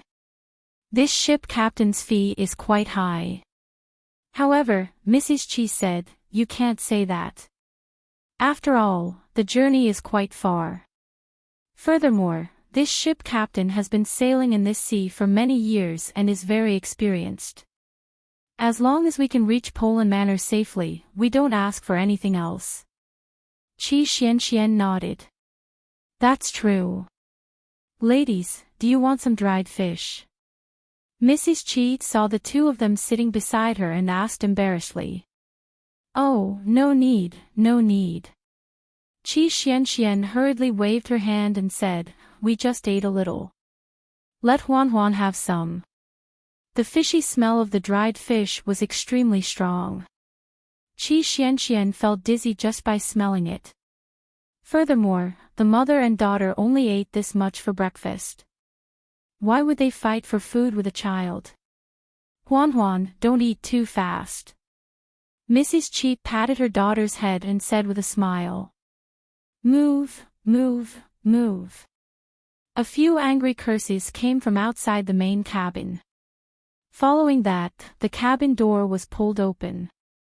3 or 4 men dressed in cyan clothes, revealing their muscular arms, appeared at the door of the main cabin and coldly said, get out of my way, all unrelated people. Our young master is looking for 2 female criminals who beat people up and escaped. Don't get in my way. Arbor and Qi Xianxian looked at each other and frowned. Even if he didn't look for trouble, people would come looking for trouble. Get lost. Get lost. The men kicked away the people sitting by the door. The group of women immediately shrank into a ball, shivering. They all sat close to the side, wishing that they could immediately become invisible. Arbor stood up first. Qi Xianxian naturally stood up as well. The little fatty, who hadn't slept well last night and had been sleepy all this time, suddenly opened his eyes and stood up. He roared at the men, "What are you guys doing?" The green-clothed servant glared at the little fatty. "Damn fatty, sit down. It's none of your business. The two of you, come out and follow us to see young master." "Oh, these kids are pretty awesome." Before Maudek could finish his sentence, Instructor Zhou smacked him on the head. "Speak properly. Don't act like a hooligan." Maudek's mouth twitched speechlessly. He walked out of the crowd and stood beside the little fatty. "What's the matter? Were we on a mission to arrest someone? Aren't you just a few servants and lackeys? Don't be so arrogant. Be careful not to kick an iron plate." Chapter 1827. "What? Brother, do you mean that you are those iron plates?" When the servants heard this, they laughed wantonly. Mata, little fatty, and the rest were all wearing the academy's training uniform. In order to increase their income and reduce their expenditure, they were stingy. Every student was given a set of cloth clothes. The clothes of the two female students were made of slightly better quality cloth, while the male students were all dressed in the same gray cloth. Duan Muqing, Lu Yu, and the rest thought that the academy's uniform was too ugly, so they kept it at the bottom of their chests the day it was sent. Only little fatty and Mata wore the academy's uniform all day long. They said that they didn't need to wash it if it was worn out, so they could just throw it away like wiping the floor. The servants didn't care about the commoners who wore cloth clothes. In their eyes, Mata and little fatty were poor people who were squeezing into the main cabin. Their young master had to spend thousands of spirit coins every day to stay in the luxurious and noble cabin. How could these commoners compare to their young master's family background? Not at all. Several servants raised their arms and quickly walked toward Qiao Mu and Qi Xianxian. They revealed wicked smiles on their faces and reached out to grab their chests with malicious intent. Bang! The figures that had flipped over rushed out of the deck through the cabin door and crashed onto the ship with a loud bang. How could they still get up? Every one of them clutched their stomachs and wailed in agony. Qiao Mu stepped out of the main cabin with a frigid expression. Little fatty, Mata, Duan Muqing, and the rest followed behind her and rushed to the deck. "Throw them into the sea to feed the fish." If she and Qi Xianxian were really weak girls, how could they have a good ending? Looking at their despicable faces, they must have bullied men and women often. Evil people had to be dealt with by evil people. Arbor had never thought that she was good, but she had her own bottom line. However, these people didn't seem to have it. Do you feel a sense of accomplishment when you bully those weak and powerless civilians? They couldn't bully the strong, so they only dared to bully the weak. As soon as Arbor's voice fell, the little fatty and Mata immediately made their move. As if they were grabbing chickens, each of them picked up 2 or 3 of the green-clothed servants and walked towards the end of the deck. Those few people were so scared that their faces turned ghastly pale. They kept begging for mercy, crying out for their parents. Young Master Zhang walked out of the VIP cabin with his arm around a young woman with a slender waist. His expression immediately changed when he saw who it was. "What are you doing?" Zhang Wudan shouted angrily. Tai Feng also came over. Seeing the 4 or 5 servants being caught like chickens, his face changed. "Let me give you a piece of advice. Quit while you're ahead. Don't be so shameless." Plop. Plop. Plop. After a few splashes, the 4 or 5 people were mercilessly thrown into the water by Mata and the little fatty. "How dare you!" Young Master Zhang roared, "Attack!" Immediately, 4 or 5 figures darted out from behind him and rushed towards Arbor and Qi Xianxian. Xiao Mu's expression chilled, and a wooden vine that slithered like a snake slithered out from her wrist, whipping the people's running feet with a swish.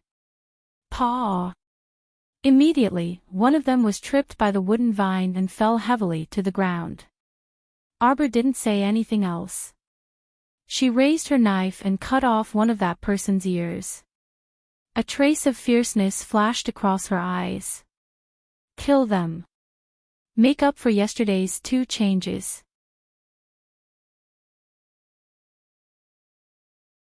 Chapter 1828. A graceful snow leopard abruptly appeared beside Xiao Mu. In a breath's time, it pounced on one of Zhang Wudan's men and bit him in the throat, throwing him away. Behind him, Mata and the others did not hesitate to act. The 6 spirit masters moved quickly.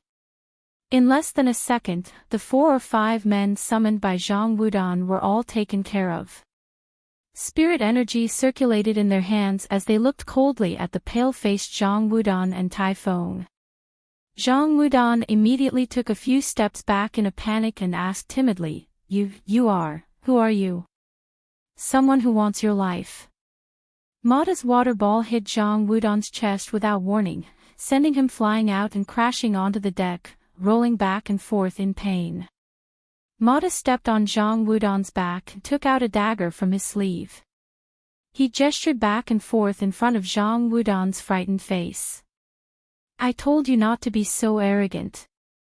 Did you kick an iron plate? Zhang Wudan looked at the handsome man in front of him with fear. His whole body exuded a sloppy aura. This person was really ruthless. That dagger was cold, and when it slid against his left and right cheeks, Zhang Wudan was so scared that he almost screamed. Don't kill us, don't kill us. Tai Feng knelt on the ground in fear. He repeatedly cupped his hands and begged for mercy. Yes, we were blind. We didn't know who you are. Please let us go. My father is the head steward of Shantian Hole. Paw. Xiao Mu slapped the left side of Tai Feng's face heavily across the air, and a cold glint flitted across her eyes. A mere manager of Shantian Prefecture wants to suppress me. Take off his clothes and throw him to feed the fish. The little girl said expressionlessly. Okay. Mata laughed heartily and kicked Tai Feng's head. Tai Feng was rolling on the ground in fear. Mata picked him up with one hand as if he was carrying a chick and strode forward. No. Tai Feng was so scared that he peed his pants that his face was even paler than a dead person's. As he begged for mercy, he cried, Young masters and young misses, this lowly one was blind. This lowly one won't dare to do it again. Please let me go. Sob. Wait, everyone, wait. Hearing the news, the captain of the ship immediately rushed onto the deck. When he saw Mata holding Tai Feng in one hand and throwing him outside the mast, his face changed. No. Everyone, young masters and young ladies, please show mercy. The boatman was almost scared to death. These 2 weren't ordinary people. One of them was the 3rd young master of the Shantian Prefecture's head steward, while the other was the 2nd young master of the Grand Origin Island. If anything happened to the 2 of them on his ship, would the 2 families let him, a little boatman, go? Wasn't he going to tear him apart alive? TSK, Mata chuckled and looked at the old man. You want to meddle in other people's business. Do you think you can meddle in other people's business? The boatman quickly stepped forward with an apologetic smile and cupped his hands. Ladies and gentlemen, please calm down. Calm down. When we go out, it's better to have one more friend, isn't it? It's really unwise of you to go against Shantian Prefecture and Grand Origin Island. Ha! Shantian Prefecture and Grand Origin Island. If you offend me, you'll be in trouble too.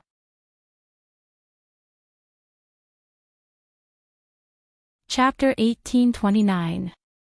With that, he loosened his grip. That boatman's expression changed drastically, and he ran forward in a panic. He saw that Tai family's third young master was thrown into the sea by this vile-looking man. With a splash, he created a big splash on the surface of the sea.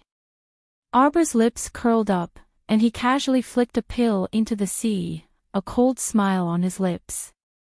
Since they kept coming here to court death without knowing what was good for them, why shouldn't she grant them their wish?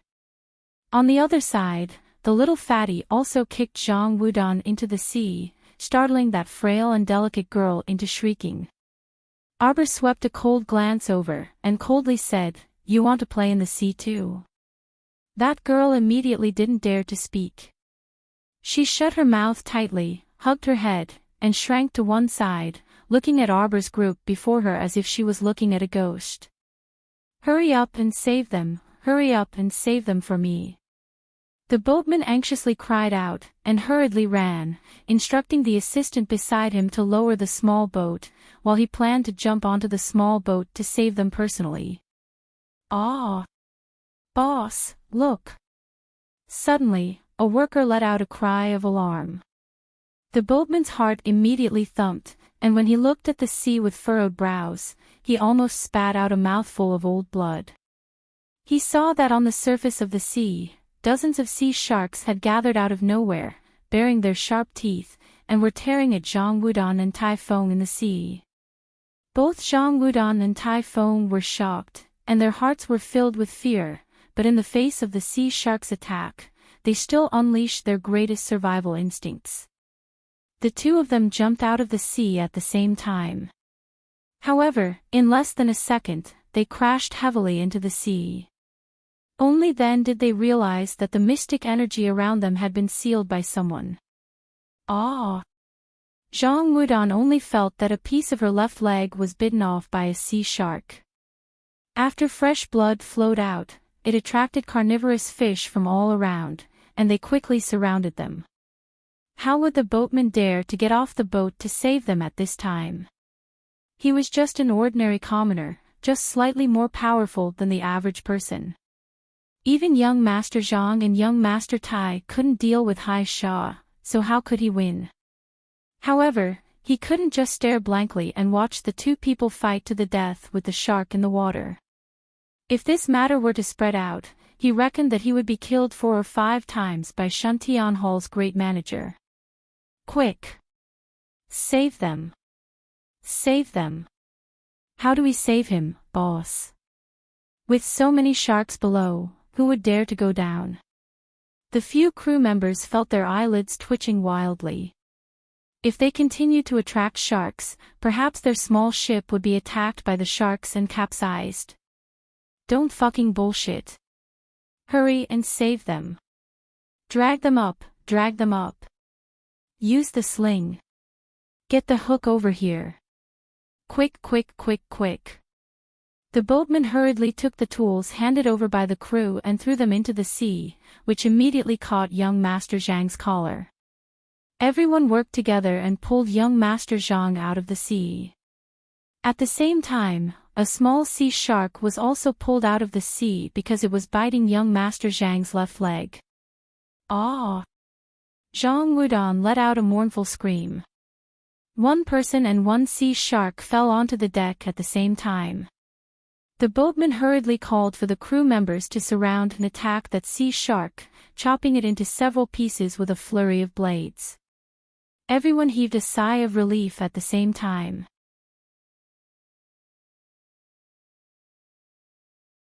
Chapter 1830. Following that, the boatman and the crew used the same method to pull the dying Tai Feng out of the sea. Although Tai Feng was unconscious, he seemed to have fainted due to fear. Only his arm was bitten twice, but the rest of his injuries were not serious. Unlike Zhang Wudan, whose left leg was completely bitten off, and the wound on her right leg was very big. It seemed like it would have to be amputated. Everyone was secretly shocked as they looked at Arbor and the others. This group of young people looked gentle and refined, but they did not expect them to be so cruel and ruthless when they fought. Arbor walked to the mast and glanced at the sea surface indifferently. Then, he threw another pill into the sea. Not a moment later, the sea sharks that had originally clustered together slowly dispersed. When the boatman saw this, he involuntarily let out a long sigh of relief. However, his gaze toward Chow Mu was filled with bewilderment and uncertainty. Arbor turned around and walked towards the cabin. The boatman quickly smiled apologetically and called out to her, "Miss, please wait. In a while, I will change 3 cabins for the young masters and misses. It will be completely free of charge. I hope everyone can live comfortably." Arbor raised his eyebrows slightly and did not say much. He turned around and left. Qi Xianxian glanced at him indifferently and said with a smile, "Then we will have to trouble you." The boatman was probably scared out of his wits by the commotion they caused. Actually, everyone did not care whether it was a large cabin or a small one. After all, they would arrive in 7 to 10 days. They did not care if they were a little tired during the journey. However, the boatman obviously did not think so. After experiencing this wave of events, the boatman could not wait to worship Arbor and the others. Thus, Arbor and the others lived very peacefully for the next few days. The 5 mentors benefited from the students and also received 2 noble cabins. They did not have to squeeze into the large cabins with the others. Most importantly, they did not have to spend money to compensate for the difference in price. Only a fool would reject such a good thing. Arbor and Xianxian naturally stayed in the same cabin. When he saw Xianxian coming in with 2 washed apples, he could not help but look up at her. "Hey!" Qi Xianxian walked up with a smile and sat down next to Chow Mu. "Just now, I heard that young Sir Zhang from Great Source Island has been coyly refusing to amputate his leg for several days. Unfortunately, his leg is about to rot, and if he doesn't amputate it soon, it will endanger his life. Therefore, I finally agreed to it today. Just now, when I passed by, I heard that idiot shouting and yelling inside." Arbor flipped through a book and nodded with a gentle expression. If it weren't for Zhang Wudan, who was relying on his family's power to make trouble for her, she wouldn't even bother to look at him. Qi Xianxian quickly peeled the apples and passed one to Arbor. After she finished peeling the other one, she opened her mouth and took a bite. It was crispy and sweet. Qi Xuanchuan's eyes, which were exclusive to gluttons, shone with happiness. Arbor glanced at her and lowered his head, speechless. He flipped another page of the book and said softly, "When we reach Poland Manor's territory, do you want to find a restaurant and have a good meal?" "Yes, yes." Qi Xuanchuan's mood immediately brightened up. Her listless appearance from the past 2 days was swept away. Arbor's lips curled into an undetectable smile. He put down the book beside him and said indifferently, "Let's go. Accompany me to take a breather." Okay. Let's go out for a walk. To be honest, I can't stand being cooped up in this cabin all the time."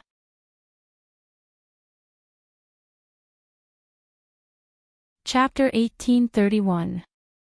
Qi Xianxian held Arbor's arm and walked out of the cabin. Suddenly, she felt the ground shake slightly. The 2 of them swayed at the same time and almost bumped into Mrs. Qi, who was running towards them in a panic. "There are waves on the sea. I heard that there will be a storm tonight." Mrs. Qi hugged her daughter, Huan, and said to the 2 of them in a panic. "Ah. What's going on?"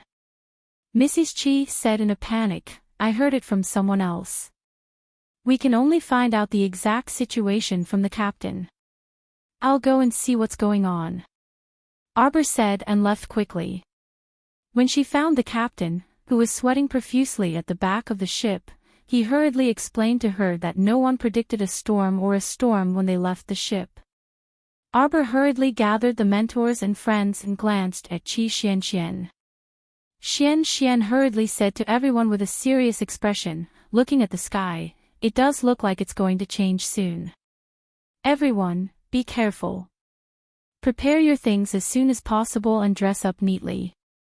This ship can't withstand too many waves, and it might capsize at any moment."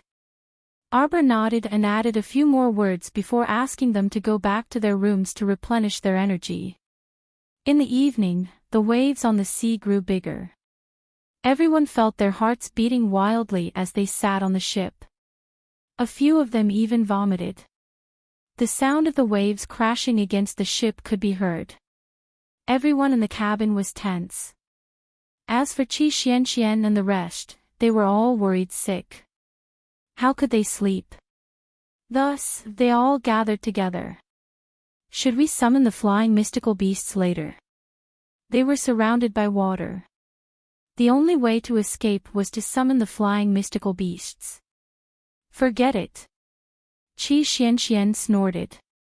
The mentors had said before they left that they had to rely on themselves for this trip. They couldn't summon any flying mystical beasts for help. Then what should we do?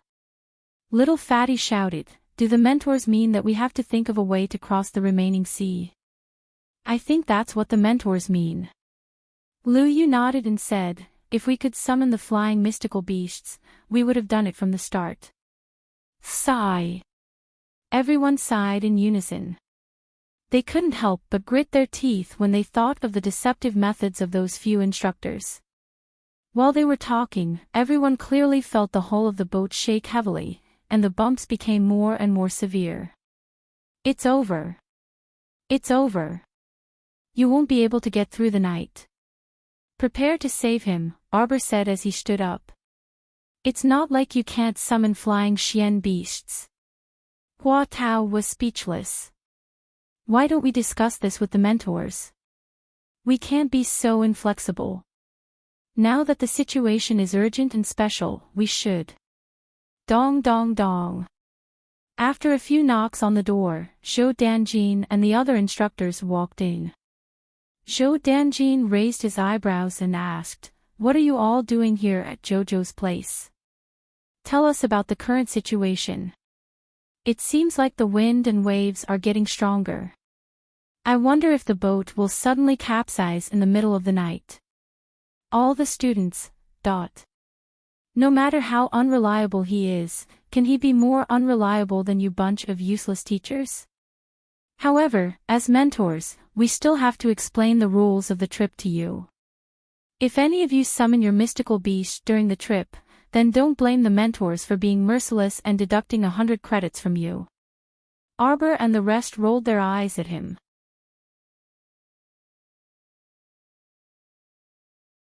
Chapter 1832. Instructor, this isn't good. Little Fatty hurriedly said, "Look, the situation is urgent.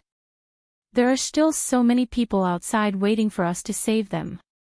Don't worry, the instructors will go and take care of the people in the main cabin." "Just take care of yourselves," Zhou Danjin said, then turned and walked out of Arbor's room with Wei Wei and the others. The group of students looked at each other. After a moment, Mata couldn't help but curse in a low voice, "A bunch of idiots.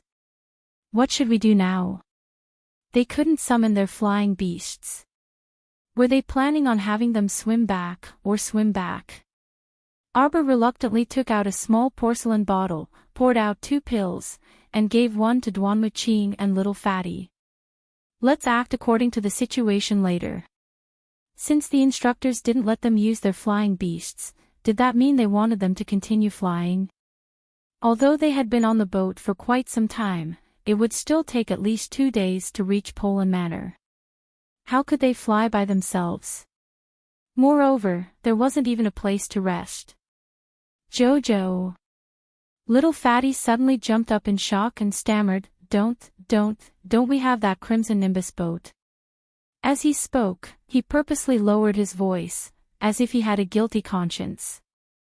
He glanced back and forth, as if he was afraid that the instructors would suddenly jump out from a crack in the ground. Arbor nodded and glanced at him. Duanmuqing said indifferently, "The problem is how to avoid the eyes and ears of the instructors." Right. Those idiot instructors were people who wouldn't even let them use their flying beasts.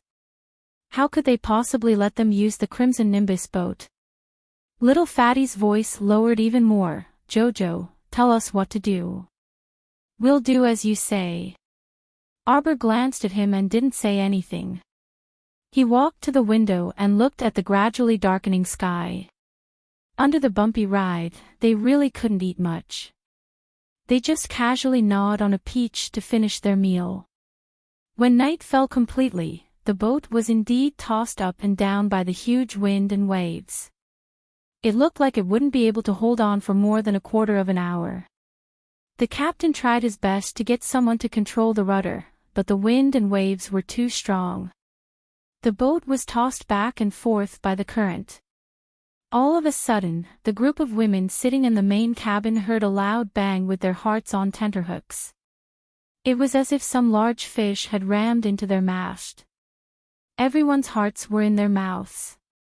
Immediately after, the women felt as if they were sitting on pins and needles, as if the deck under their feet seemed to be creaking and cracking. This sound was simply enough to shatter everyone's nerves. "Ah!" Mrs. Chi carried her daughter, Huan, and jumped up. She hugged Huan tightly in her arms, and her face turned pale from fright. Zhou Danjin walked out quickly with a sullen face and roared, "Everyone, come out, T.S.S. Teat. T.S." The commoners who were scrambling to get out of the cabin were all shocked. Finally, under the urging and help of Instructor Zhou and the others, they all boarded the flying centipede. Arbors also came out. They glanced at the flying centipede without batting an eyelid.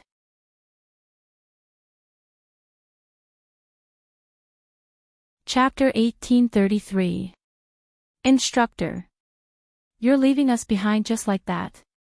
The little fatty couldn't help but be furious as he shouted in a rough voice. "What do you mean we're leaving?" Zhou Danjin slapped the back of his head. "The instructors are going to help move these people away. Don't get involved and come over on your own. I believe that all of you will definitely work together and think of a way to cross the remaining sea to meet up with the instructors." After Zhou Danjin's string of extravagant praises, all the students gave him a single expression: indifference. "All right. I won't talk to you anymore. The instructors are going to." Instructor Wei Wei and the others have already left." "Ah." Zhou Danjin turned around and saw the flying centipede flapping its wings as it flew up with a group of people on its back. Zhou Danjin couldn't help but get angry as he resisted the urge to curse. "Damn it, Wei Wei, what are you doing? I can't sit anymore. You can fly by yourself for a while." Zhou Danjin, he saw Wei Wei standing on top of the flying centipede's head while the other three instructors followed suit and posed in a peculiar posture as they squeezed behind Wei Wei. From the looks of it, this flying centipede had reached the upper limit of the number of people it could carry. However, this flying centipede was already carrying hundreds of people on its back. Now that it was flying, it seemed to be especially strenuous. Who knew how long it could last? Wei Wei also frowned helplessly. "Instructor Hu, you guys can fly for a while before coming up." He was worried that his flying centipede's body wouldn't be able to take it. Actually, the flying centipede could only carry 300 people at most. However, there were already 400 to 500 people squeezed onto the flying centipede, causing this flying spirit beast to feel the pressure. "All right." Instructor Hu and the others nodded. Everyone shamelessly abandoned the little instructor Zhou and left on the flying centipede without a guilty conscience. Pfft. The little fatty looked at Instructor Zhou's green and red face and couldn't help but burst out laughing. He raised his meaty claws and shook Instructor Zhou's hand forcefully. Instructor, welcome to our flying team. Later, our classmate Duanmu will lead the team in front and will be at the back. Just maintain the formation. Duanmu Qing's mouth twitched. Teacher Zhou was already very angry, but the little fatty still went to provoke him. The little fatty smiled and said, Instructor Zhou, I wonder if you've seen a wild goose before. That's how wild geese fly. One moment they're in a row, the next moment they're in a row. Let's learn from them later. It's fine, Instructor. It's just a 2-day flight. Scram. Instructor Zhou flew into a rage out of humiliation. He lifted his leg and kicked the little fatty's butt. The little fatty covered his butt and looked back at him with an aggrieved expression. Why did you kick me? What we should do now is to be of one mind as teachers and students. Why don't you lead the team and lead us?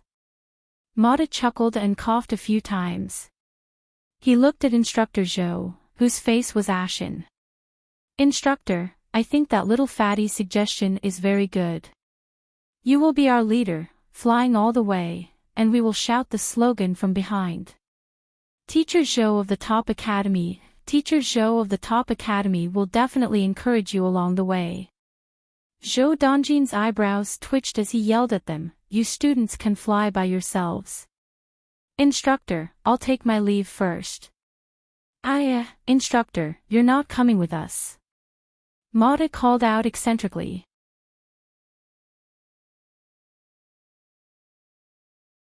Chapter 1834. Seeing Instructor Zhou's speed increase and disappear into the night, little fatty couldn't help but burst into laughter.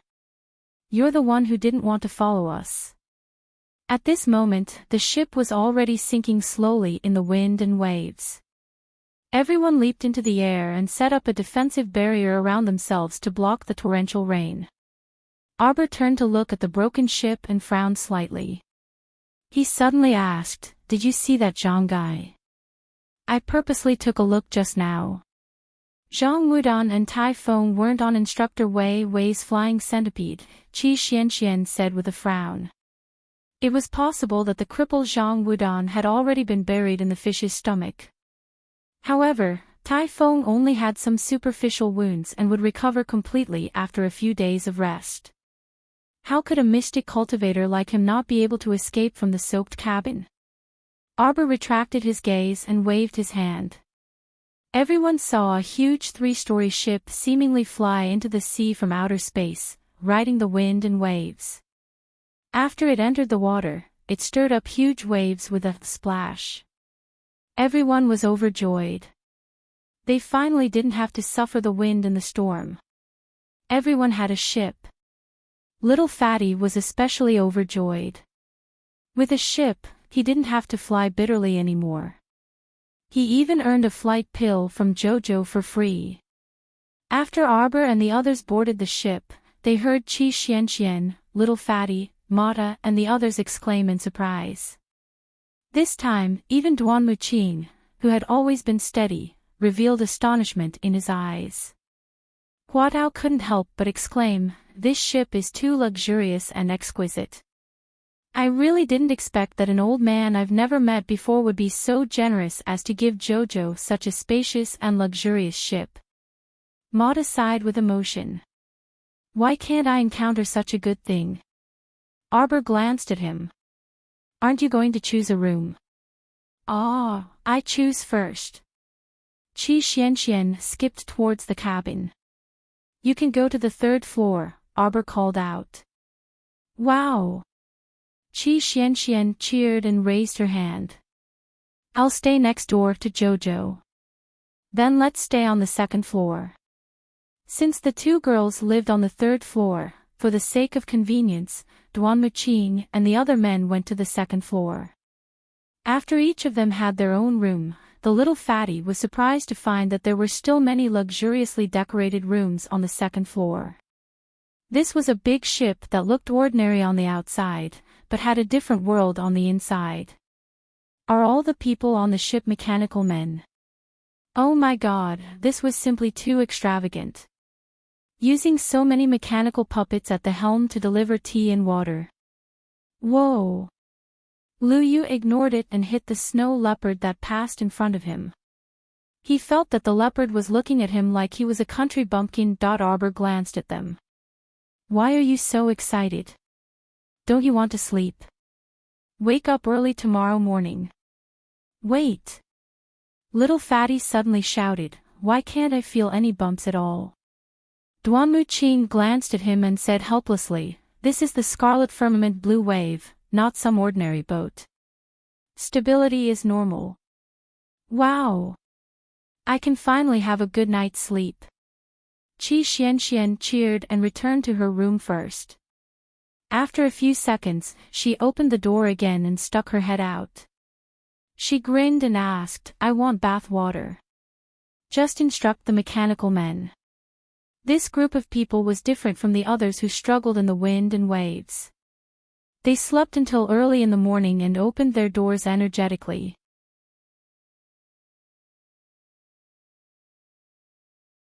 Chapter 1835. The sky is clear. Looking over, the sky was clear and blue as if it had been washed by water, transparent and clean. I slept so well last night.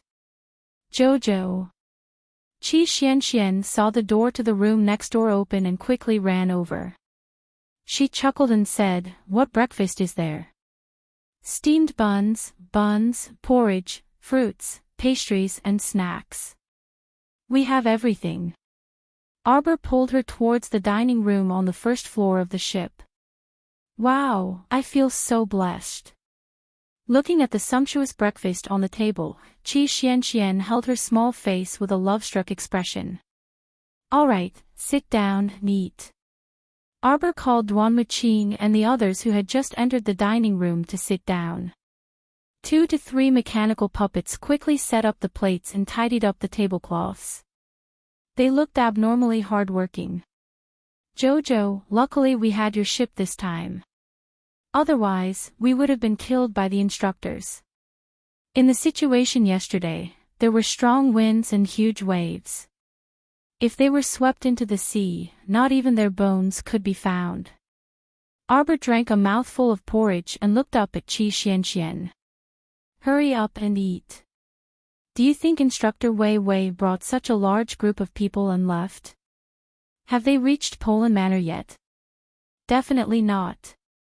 Little Fatty chewed on a piece of plum blossom cake and chuckled. However, compared to Instructor Wei Wei and the others, I want to know more about Instructor Zhou's situation.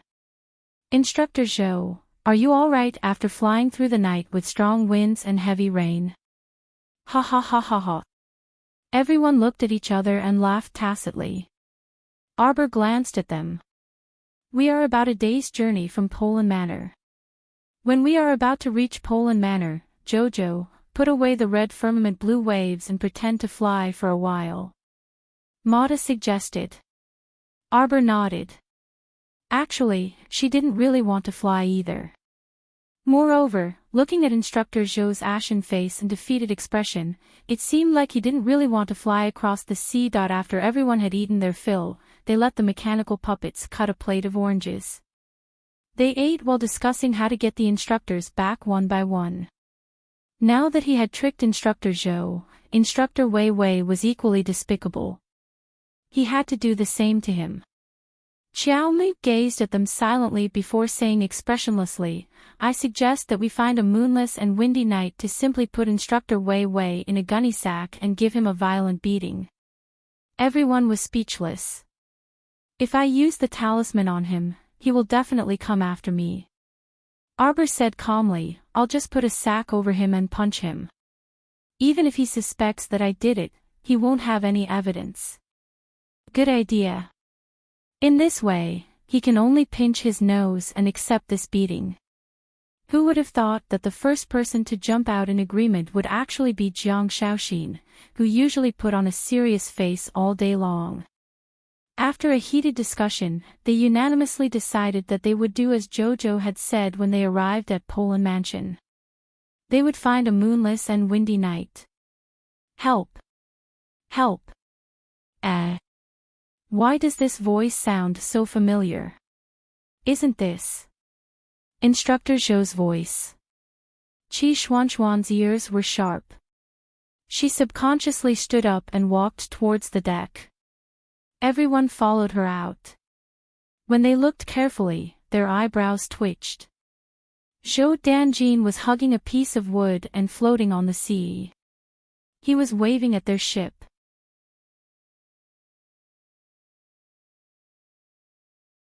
Chapter 1836. We were just talking about Instructor Zhou. I didn't expect to see him floating on the sea in the blink of an eye. Everyone held back their laughter and looked up at Instructor Zhou, who was floating on the sea with a piece of wood in his arms. Zhou Danjin's eyes lit up. Naturally, he also noticed the group of little brats standing on the boat. He quickly waved his right hand at Arbor and the others and shouted, "Jojo, Mata. Fatty, students, quickly pull the instructor up." Everyone stood on the boat unmoved and stared at Instructor Zhou, who was floating on the sea with a piece of wood in his arms. Mata smiled and asked, "Instructor, why are you in the sea?" Instructor Zhou was like a drowning animal. He hugged the piece of wood and said angrily, "It's a long story. Come, throw a rope down and pull the instructor up first." Fatty quickly shook his head and said, "That won't do. Instructor, if we pull you up, you'll accuse us of cheating and deduct our academy points. What should we do?" Zhou Danjin immediately said angrily, "Does the instructor look like such an unreasonable person?" Fatty touched his chin. "I feel like the instructors are all like that." Zhou Danjin was speechless. "Stop talking nonsense and quickly pull the instructor up. Don't worry, you saved the instructor. Of course, the instructor won't deduct your points. That won't do. If we pull you up later, you won't admit it and will cheat us again. We won't be able to take it."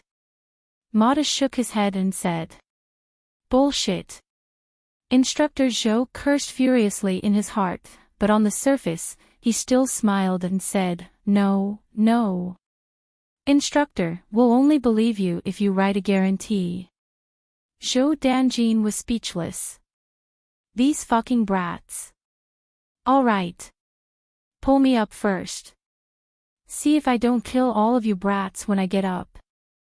Zhou Danjin couldn't breathe.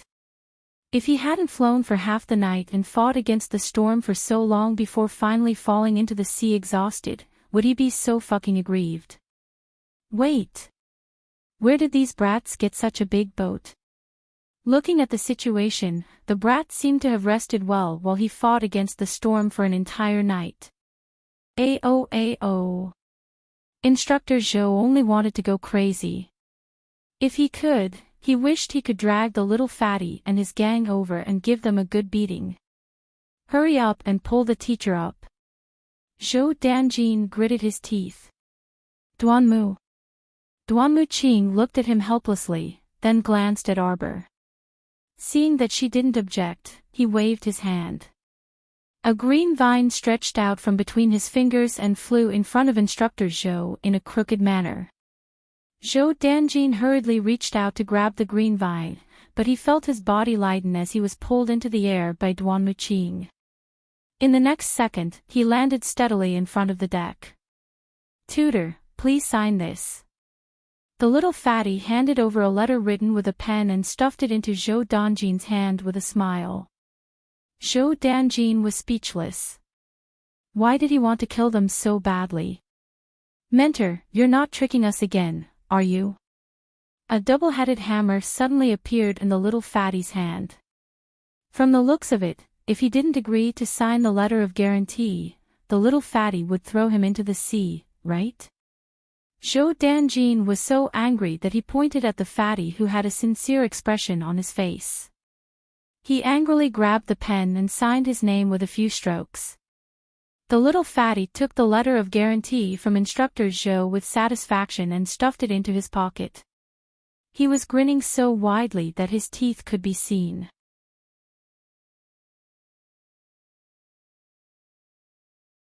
Chapter 1837. Instructor, please come in.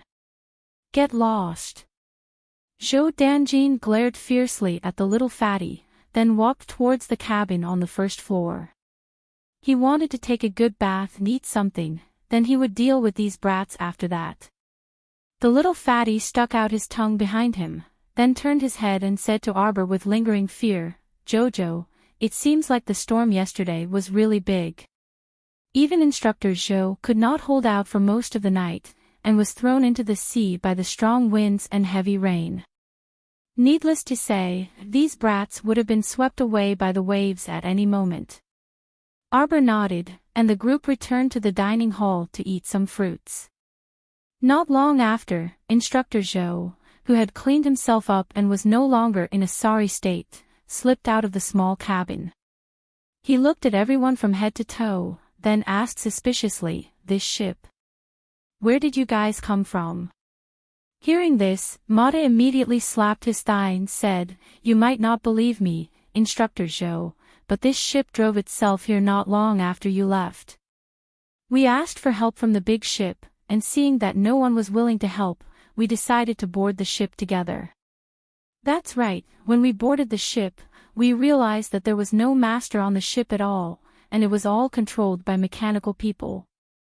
The little fatty continued to spout nonsense with a sincere face. "We were overjoyed, Instructor, you don't know, but we were thinking of you just now. We were worried that you would be fine the whole night, but we were fine. We took shelter from the storm on this ship, and the ship is stable." Zhou Danjin was speechless. Fuck, he felt that these brats were not telling the truth. How could it be so coincidental? Oh. He left for a few minutes, and the ship drove itself here. Wasn't this a joke? No, I was looking at this ship. Instructor Zhou walked around the dining hall, then looked at the gorgeous furnishings and murals around him. He stared at one of the murals, and his expression suddenly changed. "This is the legendary Crimson Nimbus ship." The group of brats, who underestimated Instructor Zhou's education level, looked at each other, and at the same time, revealed a confused expression. "Instructor Zhou, what are you talking about? What Crimson Nimbus ship? This is a legendary sacred artifact." Zhou Danjin frowned and pointed at a mural. "Look at this mural. It's the entire process of craftsmen crafting the ship. Among them, there was even a grandmaster who was using a refining furnace to refine the essence of the materials. This process seems to have taken a long time." Instructor Zhou kept looking at the moving murals. Behind him, the group of students looked at each other and couldn't help but criticize in their hearts. They stayed here for a night and didn't pay attention to the mural at all. They just skimmed through it. How could they have the time to study the contents of the mural in detail? Indeed, a mentor was a mentor. Although he usually didn't look very reliable, when it came to knowledge, all the students could only sigh in admiration. "Where the hell did you get this ship?" Zhou Danjin looked at the people of Arbor with a serious face. "This thing can't appear in the middle world. Tell us the truth. This group of brats had better not provoke a powerful enemy for a mere worldly possession of a saint tool." "But you don't believe me. I already said that it came riding the wind and breaking the waves, so we just went with the flow." Mata rolled his eyes and said, "Mentor, don't worry, we definitely didn't steal this ship."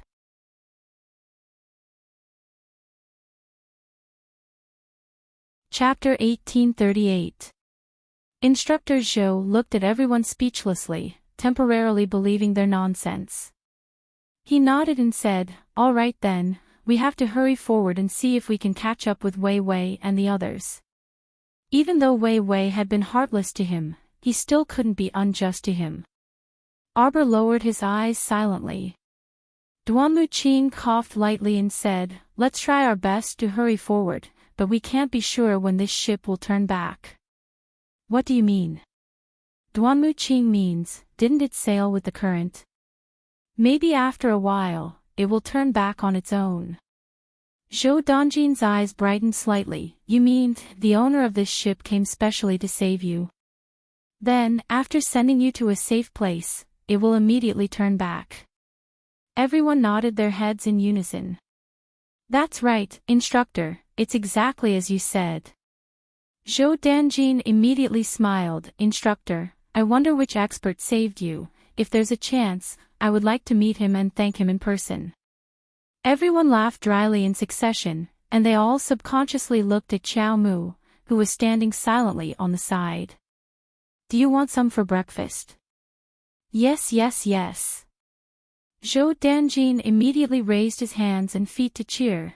He had been through strong winds and huge waves the entire night. The experience was simply too horrible to look at. It was fine if he didn't eat breakfast, but once he mentioned it, his entire stomach would bulge.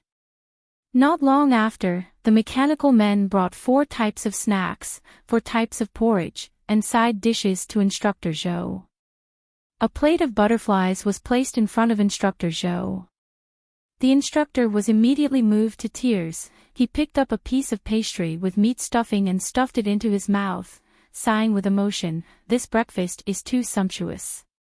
I haven't had such rich snacks and porridge for many years. That's right, they thought so too at that time. In this day and age, to be able to eat 7 to 8 different types of dishes for breakfast, he was definitely not a typical nouveau riche. After the ship steadily sailed for a distance, Xiao Mu could more or less see the flag on the largest city along the coast of Polan Prefecture. Then, she secretly ordered the golems to feign a return voyage. Everyone rose into the air and left the scarlet firmament blue waves. Zhou Danjin stood in the air, his eyes watching the scarlet nimbus blue wave ship steadily and quickly leaving. His face revealed a slightly emotional expression. TSK, TSK. I wonder which master owns this ship. Based on the defensive ability and speed of this ship, I reckon that even if a god-rank realm expert were to arrive, he would probably be unable to break through the outer layer of defense in a short period of time, right? Looking at the scarlet firmament blue wave ship slowly disappearing into the horizon, Zhou Danjin didn't know that the rich senior he worshipped was actually Arbor. Of course, he didn't know that the scarlet firmament blue wave ship had only been taken back by the little water child. After flying for a while, they saw a huge flying centipede resting on the surface of the water. The group of commoners in the cabin had also safely gotten off the centipede's back, but many of them ran to the side and vomited as soon as they got off. There was nothing he could do about it. He was lucky that he didn't fall off the centipede's back after being tossed around by the wind and rain all night. On the side, Instructor Wei Wei's back was facing them, as if he was arguing with someone. The other person suddenly pulled out the sword at his waist, as if he was going to attack. Wei Wei couldn't help but be furious, but he was stopped by Instructor who was standing on the side, and pulled on his sleeve.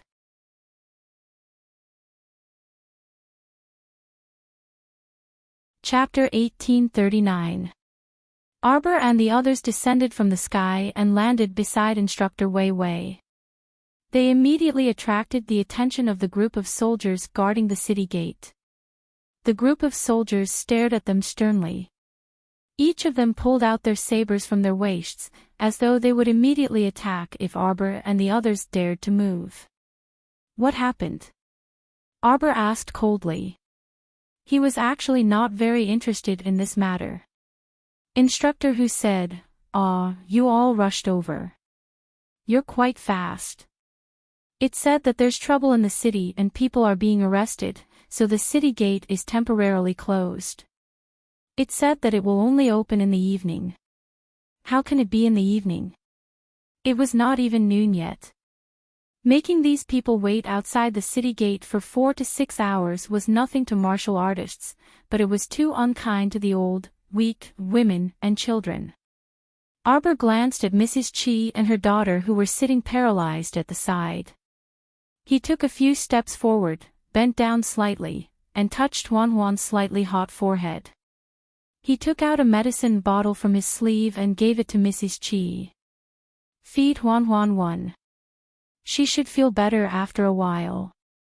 Mrs. Chi hurriedly took it and thanked him. What happened in the city? Who knows? A few fishermen who were also waiting to enter the city angrily said, I heard that a few strange spies sneaked into our city lord mansion. The leader seems to have a very rare plant-type spirit beast. Arbor blinked his eyes. They stole some valuable information from your city lord mansion. I didn't hear about that. That person shook his head and said, what we know is also very limited. Anyway, the city lord mansion issued a notice saying that they want to capture those people alive. I don't know what heartless things they did to make the city lord so angry. Instructor, why don't we stop wasting time here? Directly ride the flying spirit beast to that academy in Poland Prefecture. Heavenly Academy. Oh right, Heavenly Academy. How about it? Hearing this, Wei Wei thought for a moment before nodding. All right. Their time was limited to begin with, and they really couldn't afford to waste time. Naturally, they couldn't just wait here.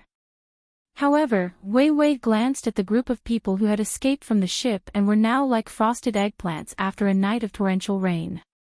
He could not bear to see them like that. What about them? Duanmu Qing glanced at him indifferently, then retracted his gaze and lowered his eyes. Teacher, you can't save the entire world. They had already saved most of the people on the ship, which was already considered extremely benevolent. How could they be obligated to help them after they entered the city? If that was the case, one person wouldn't be able to cope no matter how much energy he had.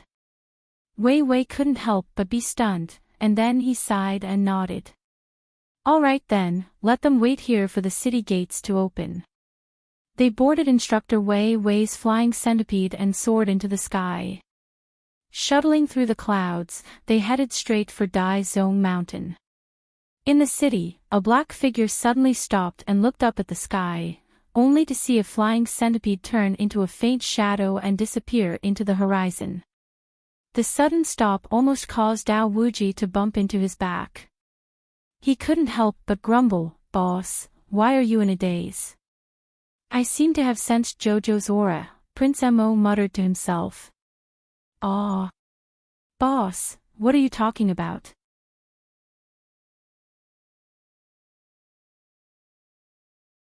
Chapter 1840. At that moment, he really felt Jojo's aura, but it came and went quickly. Prince Mo narrowed his eyes and looked up at the distant sky. After hesitating for a second, he said, I'll go take a look first. Hearing this, Infinite Blade immediately followed. Boss, if we're leaving together. The city in front of them was under martial law. To them, leaving or staying was a piece of cake. If they really wanted to leave this city, it would be too easy. However, Prince Mo originally planned to scout for information in the city first. But now, it seemed that Boss Missouri was leaving. Naturally, they didn't want to stay in this godforsaken place. Although this kind of coastal city was the largest city near the coast, in the eyes of Infinite Blade and the others, it was still pitifully small. Little Tai Sui glanced at Infinite Blade and snorted. If it weren't for someone alerting the city lord, would we have been hunted all over the city? Infinite Blade pursed his lips and said unhappily, I didn't do it on purpose. When we came out of the passage, if it weren't for the fact that I fell in a bad position, how could I have fallen into the city lord's room and seen his scandal? When Infinite Blade heard this, he rolled his eyes at little Tai Sui. How can you blame me for this? How would I know that when we were teleported out, there would be such a big deviation? Infinite Blade snorted. You were teleported to other places in the city lord's residence, and I fell into the city lord's room. This isn't something that I can control, right? If it were any of you who fell into the city lord's room like I did and saw that thing, wouldn't you scream? This is a basic human reaction, okay? Little Tai Sui glared at him and said unhappily, when that kid fell into the crocodile pool, he didn't scream like you did. Infinite Blade snorted. How can that be the same? I'd rather fall into the crocodile pool myself. Falling into the crocodile pool was better than falling into the city lord's room. Little Tai Sui gave him a disdainful look and then ignored him. Mo Lien naturally wasn't in the mood to listen to their bickering. He beckoned with his hand, and 7th Yen appeared beside him. Little 7, bring me to chase after them. Mo Lien ordered in a deep voice. Yen 7 nodded. Just as he was about to transform into a dragon and soar into the sky, an angry roar came from the corner of the street. Surround them. Prince Mo turned around with a frown and saw a fat middle-aged man leading several hundred level 7 and level 8 mystic cultivators. He waved his hand and surrounded them. This lineup was naturally enough to scare people to death on Seacone Planet. So many mystic cultivators had suddenly appeared. But in the middle 6 prefectures, it was nothing. In a small coastal city, there were not many spiritual masters under the city lord, but there were quite a few mystic masters. Little Tai Sui glanced at Infinite Blade, and his meaning was clear: resolve the trouble you caused yourself. Dao Wuji didn't need Little Tai Sui to say anything. He immediately took a few steps forward and stood in front of everyone. He looked at the city lord, who looked at him with disdain. City lord, what a coincidence. We meet again. Go. How could the fat city lord be in the mood to talk nonsense with him? He pointed 2 fingers, and the large group of mystic cultivators behind him swarmed toward them.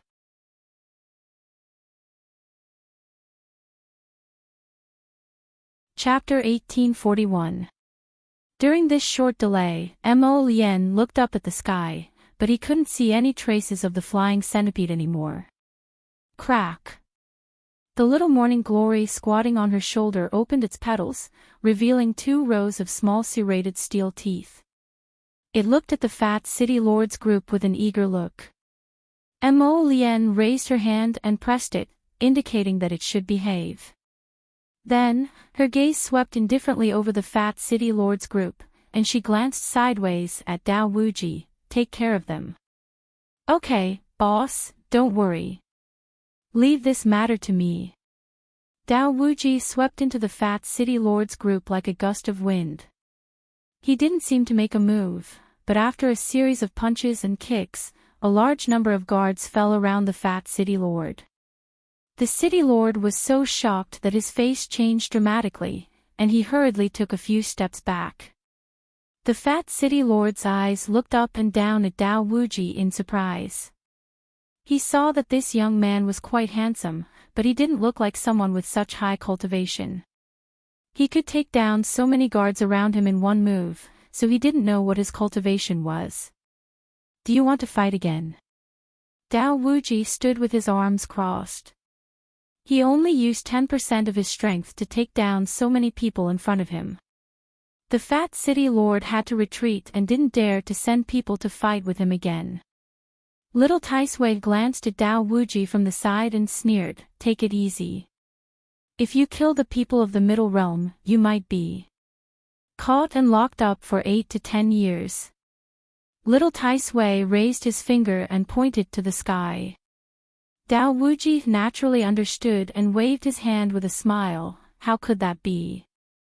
I just got out of that damn place. Don't forget, you didn't get out with your own ability. Little Tai Sui rolled his eyes at him. Only those who break through by themselves can temporarily gain freedom.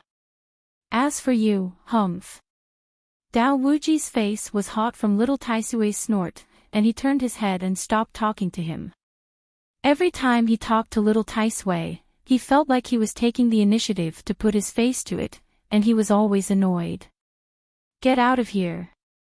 Infinite Blade roared at the fat city lord. Are you waiting to be beaten up? If he wasn't worried that the heavenly Tao would show its might and capture him back to the Tower of Punishment, he would really want to kill these noisy fellows. The city lord took several steps back. He knew that even if he and the mystic cultivators around him worked together, they might not be a match for these strange people in front of him, so he quickly turned and ran with his men. The ordinary people in the streets and alleys were also used to seeing eye signals. When they realized that even their city lords couldn't do anything to these young people in front of them, they all retreated back to their homes and closed their shops. After a burst of commotion, the fat city lord and his people retreated completely. The entire street was empty. Only a pitifully thin yellow-spotted cat in the corner could be seen jumping down from the straw shed. Everyone looked at each other. They didn't expect Dao Wuji to make such a move and cause such a big commotion. But it made sense. Dao Wuji, a minor spiritual supremacy, was obviously not enough in front of the immortal supremacies in the tower. But if he was placed in this group of mystic cultivators, it was tantamount to a fierce tiger entering a flock of sheep. How could they not be afraid? A faint shadow emerged from Mo Lian's hand. Everyone looked at it and couldn't help but be stunned. Fairy Ginkgo called out sweetly, "Young Master Mo, what are you doing?"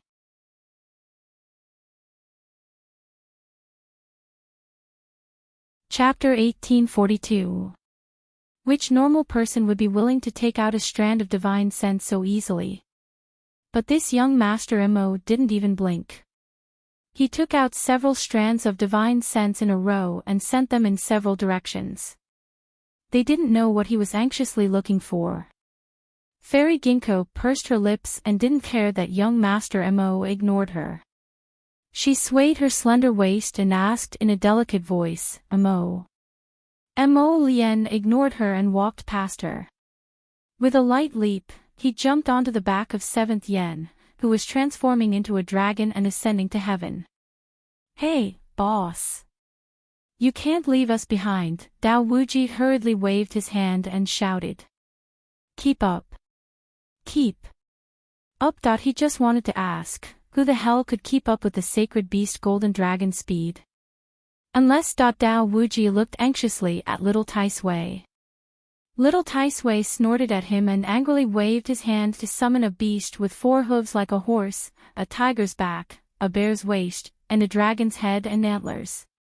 With a kick of its 4 hooves, the beast rushed into the air. Little Tai Sui jumped up and landed steadily on its back. Dao Wuji hurriedly jumped up with a smile. Thin Tuchuo, the Luo brothers, Fairy Ginkgo, and the Peony Fairy all asked little Tai Sui to give them a ride. The beast beside little Tai Sui was a rare sacred beast, the Qilin. Its dark blue body emitted a strange light and looked gorgeous at first glance. Only the Qilin, which was also a sacred beast, could keep up with Prince Mo's golden dragon. "Thank you, little Tai Sui," they all thanked little Tai Sui. There was nothing he could do about it. This little guy was petty. If he didn't first greet him properly and thank him, perhaps this black-hearted guy would kick him down from the Qilin's back halfway through the journey.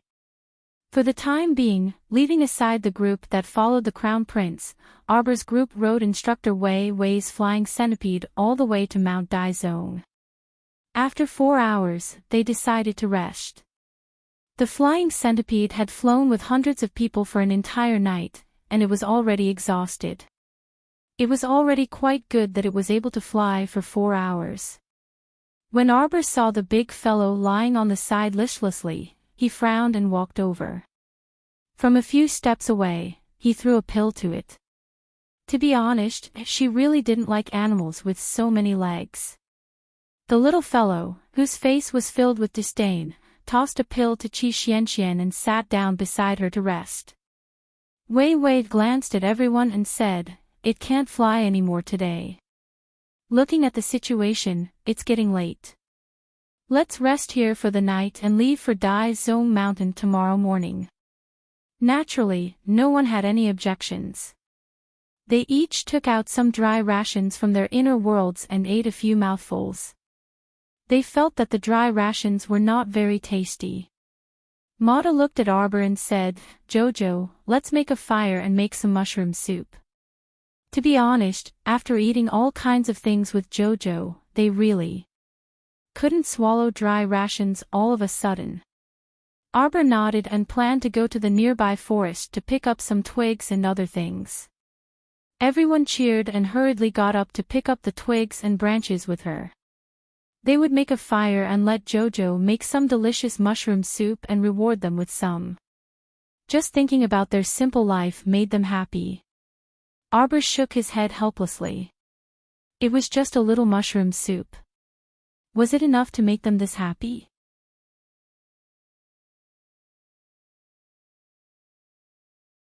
Chapter 1843.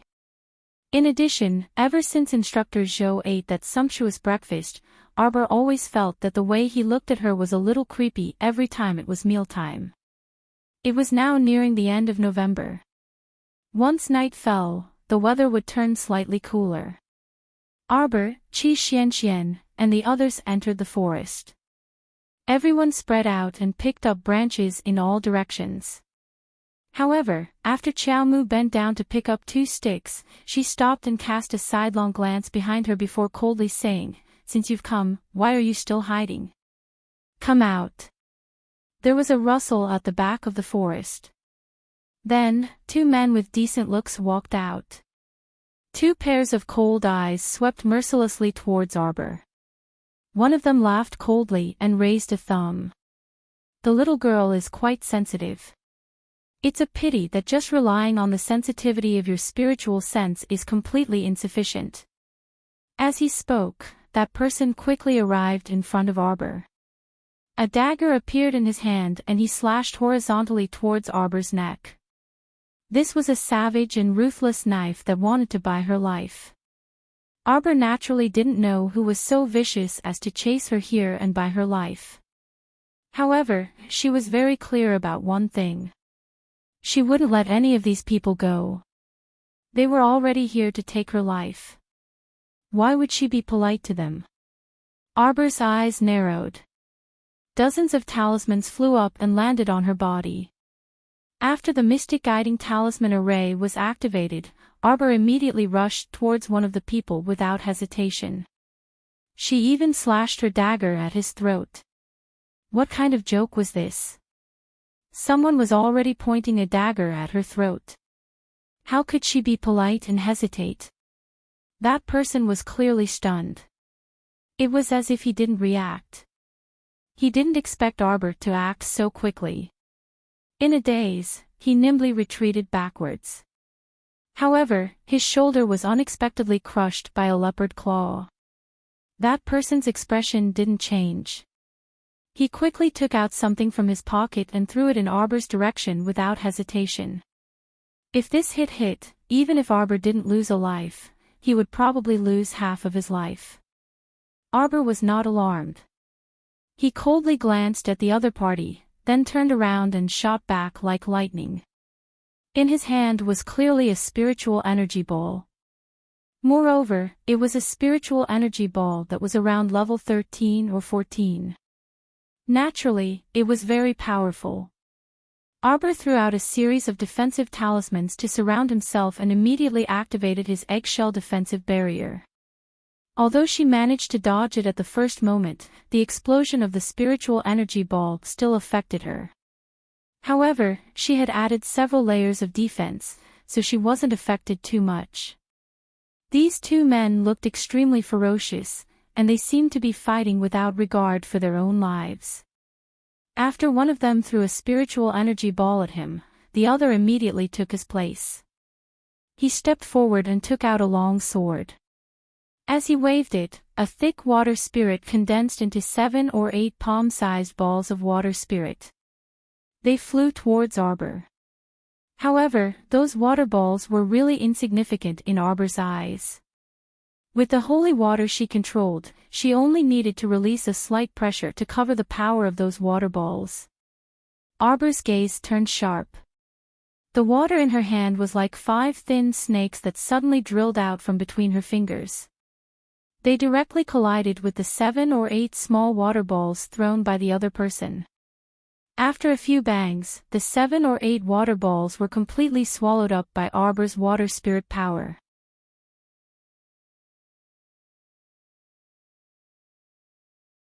Chapter 1844. Cough, cough, cough. That person looked up at Arbor in shock and coughed a few times. The other man was clearly stunned as well. Then, he raised his hand and clenched his fist as he stared at Arbor with an indignant expression. Arbor didn't care.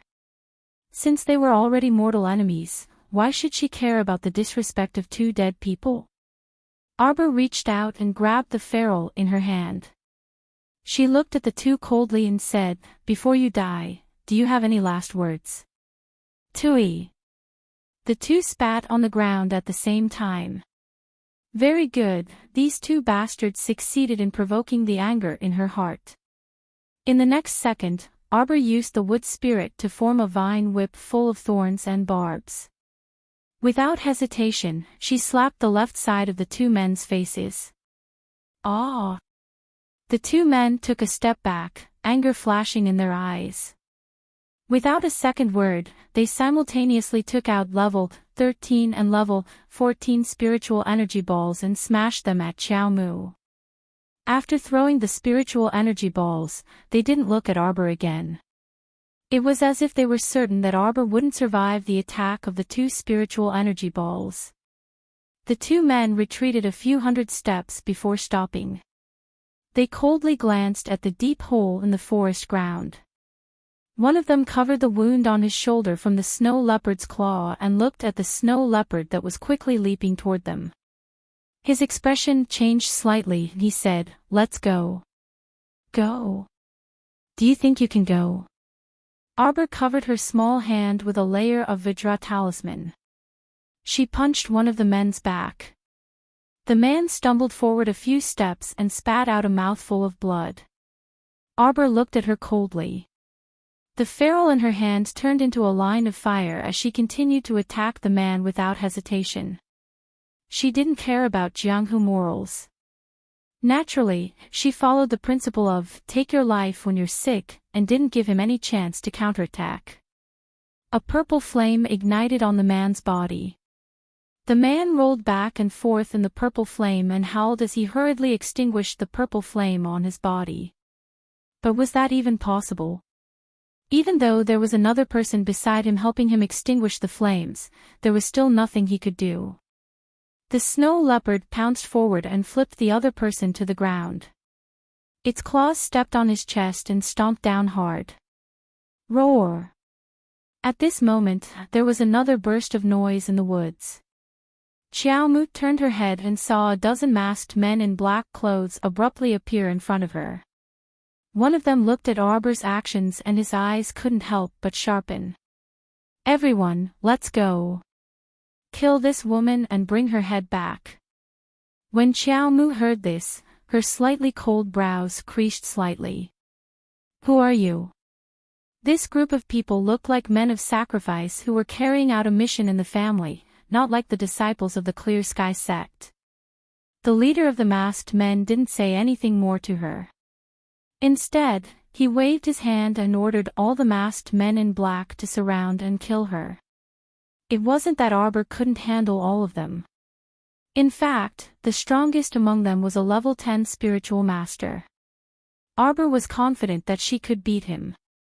But after all, 2 fists couldn't beat 4 hands, right? Arbor frowned and was about to summon Qi Shui and the other beasts to help when the little water baby suddenly jumped onto her head and danced with joy. "Master, watch me." As soon as it finished speaking, a loud bang sounded in everyone's ears.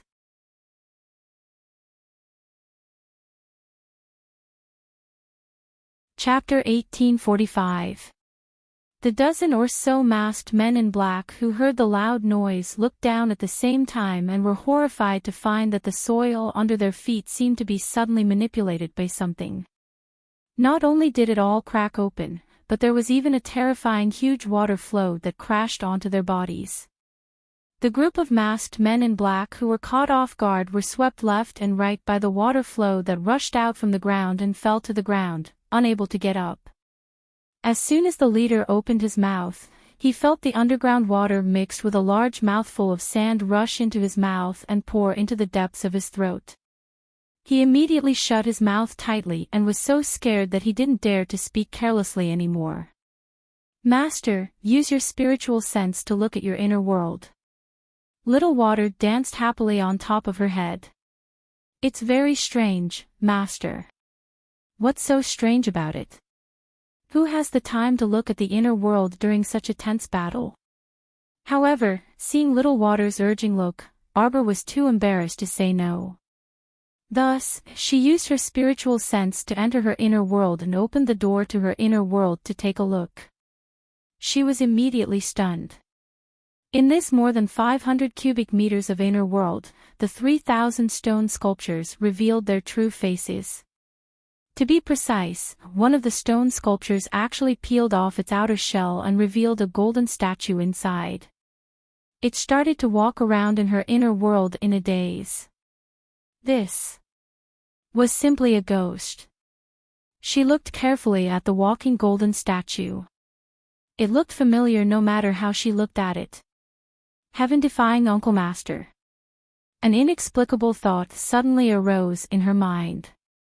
The 10-meter-tall martial uncle paced back and forth among the group of statues, his steps slow and leisurely.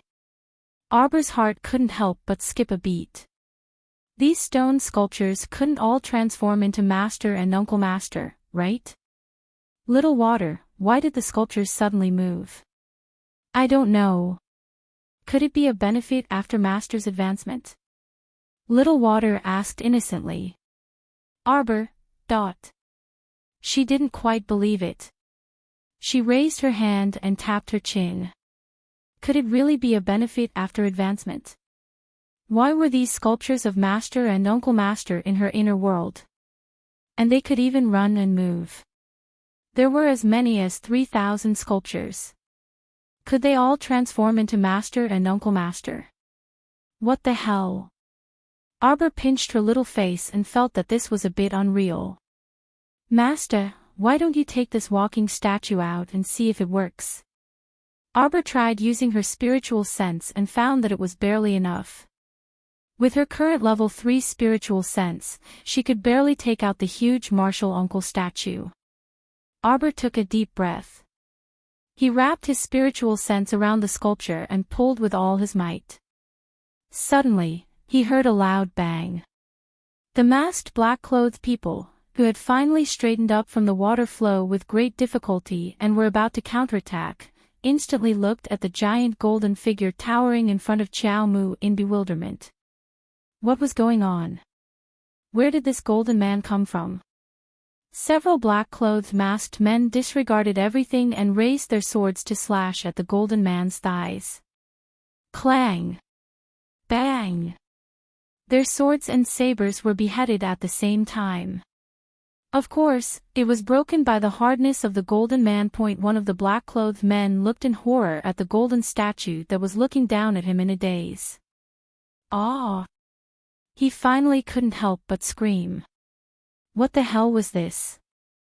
Why was it that no matter how many swords they slashed, they couldn't cut it? Arbor panicked. Uncle Master, don't let them slash you. Slash them. These words were like an order. At the end of the 6th watch. You're tuning into the LoveLore Library YouTube channel. We're so grateful for your support, and don't forget to subscribe to join us on this incredible journey through captivating stories. Your generosity through donations truly makes a world of difference, as it's the primary source of revenue that allows me to expand and enhance this channel for you. Thank you from the bottom of my heart for being a part of this adventure.